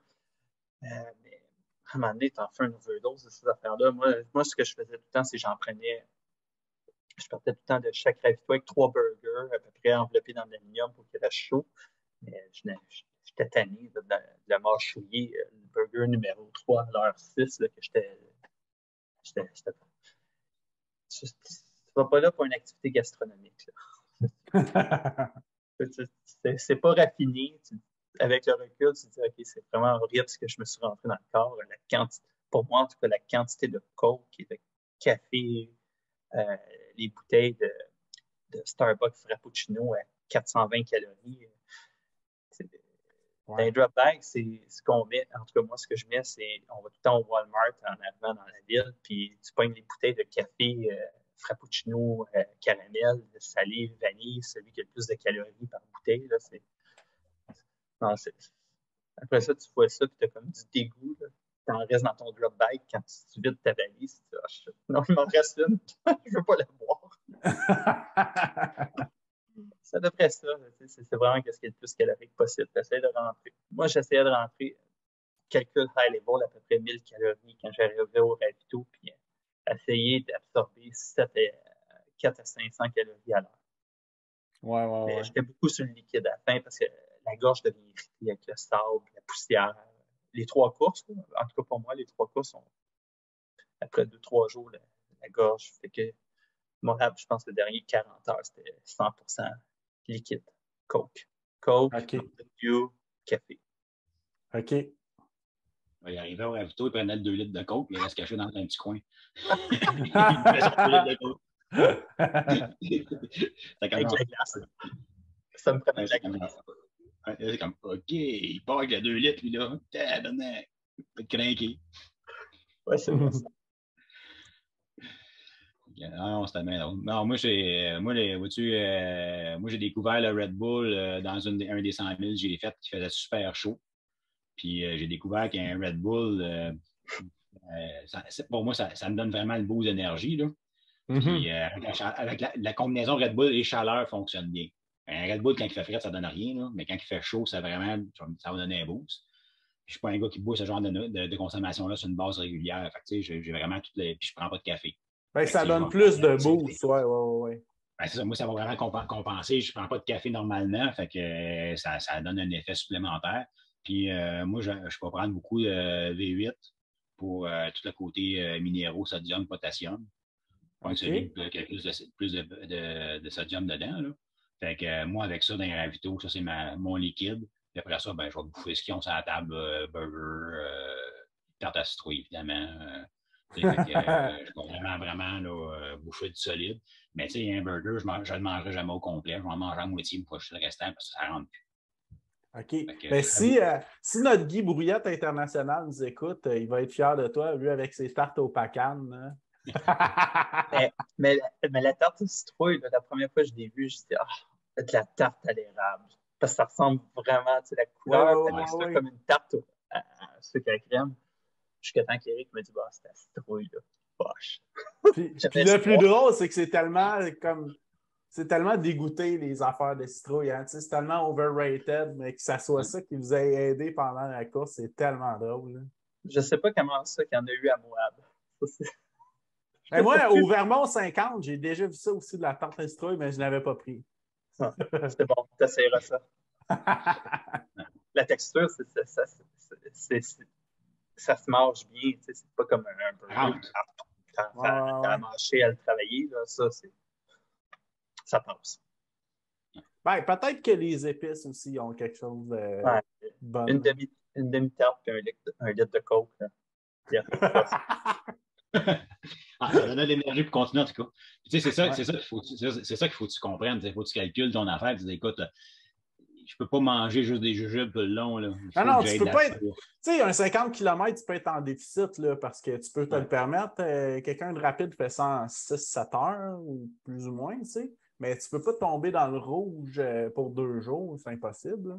C'est pas long. Tu vas le sentir. Ouais, c'est clair. Super. Puis là, c'est quoi comment ça se passe l'après? Ça fait pas longtemps que vous avez terminé tout ça, là. La prochaine. Ouais. C'est ça. C'est Browser Ultra Sign Up. Ah ouais, OK. Mais de toute façon, j'avais déjà. J'ai senti après Moab que mon corps il est tombé ultra fatigué, il a comme relâché l'adrénaline. J'ai dormi beaucoup. Ouais, c'est clair.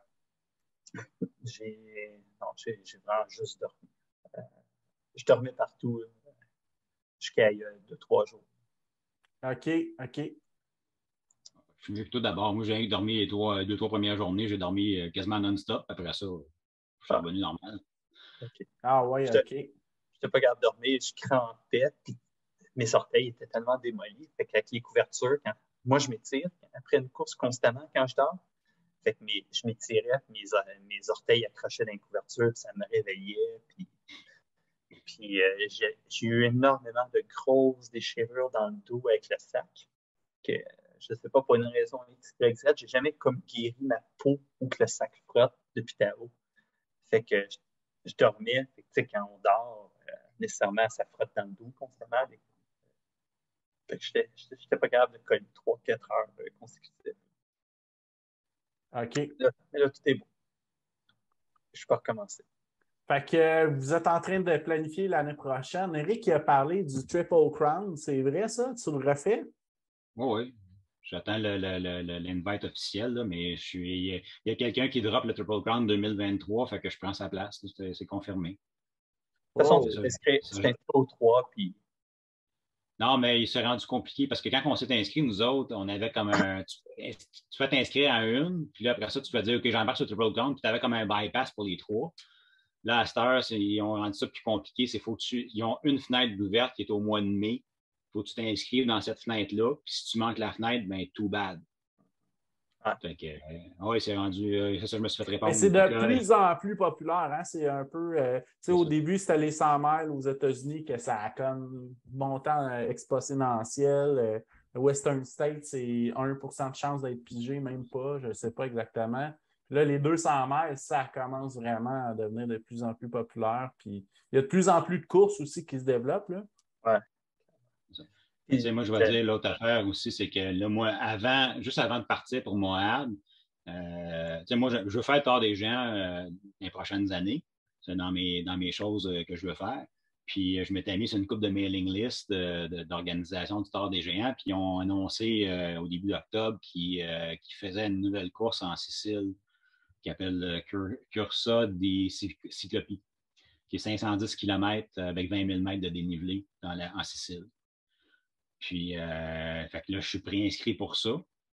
Normalement, je devrais tomber dans mon inscription officielle là, au début décembre. Fait que moi, je vais faire ça, c'est dans la voiture. Fait que moi, j'enligne ça au mois d'avril 2023. Puis après ça, je passe sur Triple Crown. Puis en attendant, d'ici là, je vais faire, j'ai 300-400 000 de prévu là, en entraînement. OK. Des 100 000 en entraînement. Qu'est-ce qu'il ne faut pas entendre dans un podcast? Des 100 000 en entraînement. Ben là, je vais voir si tout est en ligne comme je veux. Normalement, au début décembre, je vais en faire 2 back-à-back. Le 3 décembre, faire Brazos Bend, puis le 10 décembre, faire Spirit of Silaro. J'attends juste une information d'un de mes enfants là, pour confirmer que je peux m'inscrire. Mais question de gardienne. Mais ça passe comme prévu. Je vais faire ces 2-là back-à-back. Un autre test. Un autre genre de test que je veux faire. OK. Puis toi, de ton côté, Francis, y a-t-il des projets qui se concrétisent un peu? Oui. Ben, qui est pour sûr, il y a Cocodona. OK. Oui, puis Cocodona, là, quand vous parliez, là, ça me rappelait parce que j'ai interviewé un couple qui ont fait Cocodona, puis il y a beaucoup de similitudes avec Moab. Hein? Oui. Dans le désert, à peu près la même distance. Oui, puis tu as beaucoup de sections flat, tu croises dans des villes, donc, du point de vue logistique. Fait que, il y a Cocodona. Il y en a une que j'espère, une course j'espère monter dans le ranking du waitlist, que j'étais dans le waitlist l'année passée. L'inscription va la confirmation entre quelque part entre octobre et de janvier pour une course au mois de mars dans un État de Tennessee. Ah oui, que je connais. Oui, j'étais dans le waitlist l'année passée. Ouray, au Colorado. Le 100 miles qui est supposément je pense que le cut-off, c'est 60 heures. Et je retourne à Kakuna faire le backyard. OK. Et peut-être, si on me tord le bras, puis on me force, puis on me convainc de retourner à Moab. Mais ça va faire pas me casser fort le bras, là. Juste me dire OK, puis OK, je vais le faire. Ça. Super. Puis, je vais aider certains amis à gauche, à droite, parce que j'ai eu beaucoup d'aide cette année. Fait que, le groupe d'amis qui n'ont pas réussi, Tao veulent y retourner. Fait que probablement que je vais me refaire un voyage avec Tao. Comme crew. Oui, comme crew / pacer, puis pousser dans le derrière et dire OK, il faut aller chercher le finish puis la petite buckle. OK. C'est à peu près ça. OK. Super. Puis, en terminant, c'est quoi votre meilleure hallucination que vous avez eue de vos trois courses? Ben, je peux rencontrer la mienne. Ben, la mienne, c'est ça. Je pense qu'il n'y a rien qui bat celle de 2019 ou avant d'arriver à Road 46. Puis j'étais content cette année quand j'ai couru à Road 46 parce que la roche, elle existait. Fait qu'au moins, puis plus j'avançais en me rapprochant du ravito, puis je voyais pas j'appelle ça le monument, les arches, puis tout ça. Puis elle n'était pas là, la roche. J'ai vraiment halluciné qu'est-ce que j'ai halluciné, et en plus la roche. Fait que c'est comme beaucoup par le vent, il y a des arches qui sont créées. Fait que il y a une roche ou il y a un gros arche. Puis dans cette arche-là, j'avais la lune qui se balançait. La lune se balançait et elle reflétait un miroir dans l'autre trou. Et au pied de cette roche-là, il y avait des gens qui faisaient du camping et un méga barbecue. Fait que ça sentait le steak avec plein d'épices sur la traîne.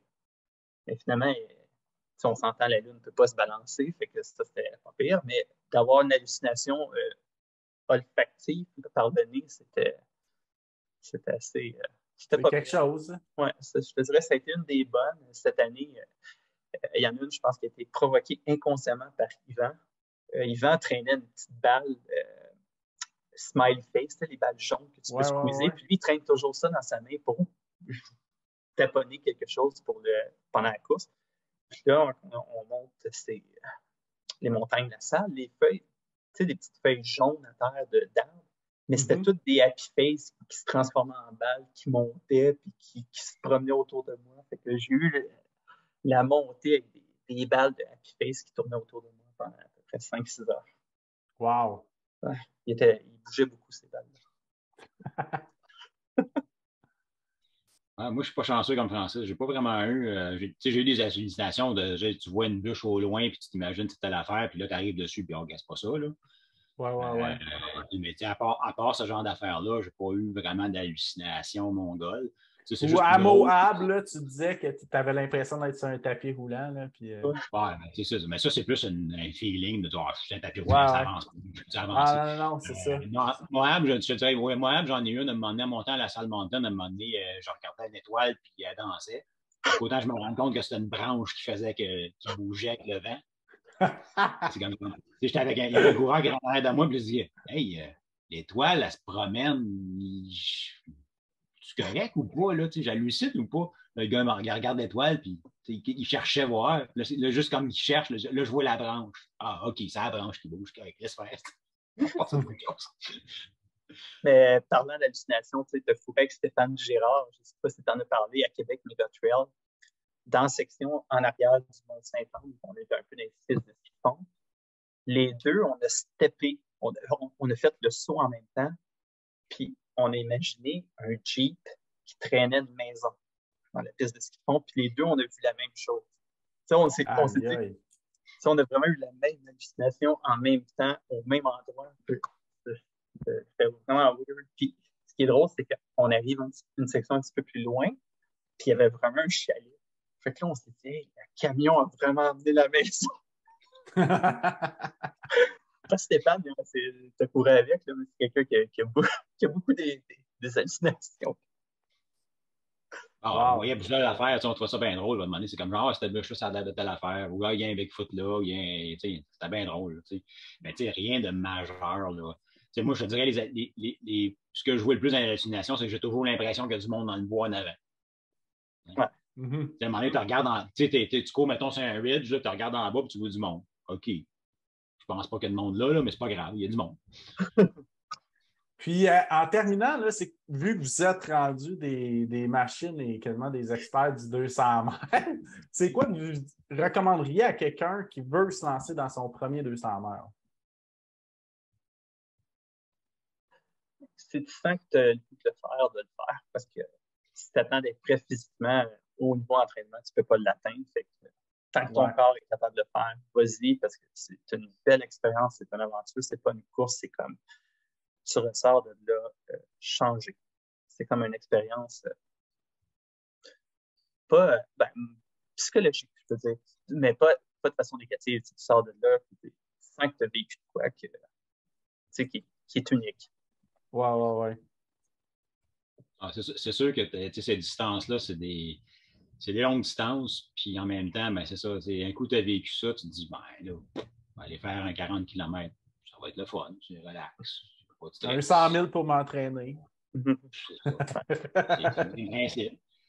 C'est ça. Tu passes à un autre niveau où aller faire des courses de 100 000 qui sont des exploits pour certains, ben pour toi, ça devient comme, ben, OK, on va mettre un sac sur les épaules, on va y aller. Fait que, c'est pas que c'est petit, parce que c'est quand même des exploits quand même, là, faire un 100 000, Mais il en reste que c'est un autre niveau. Tu sais, un 200 000, c'est un autre niveau.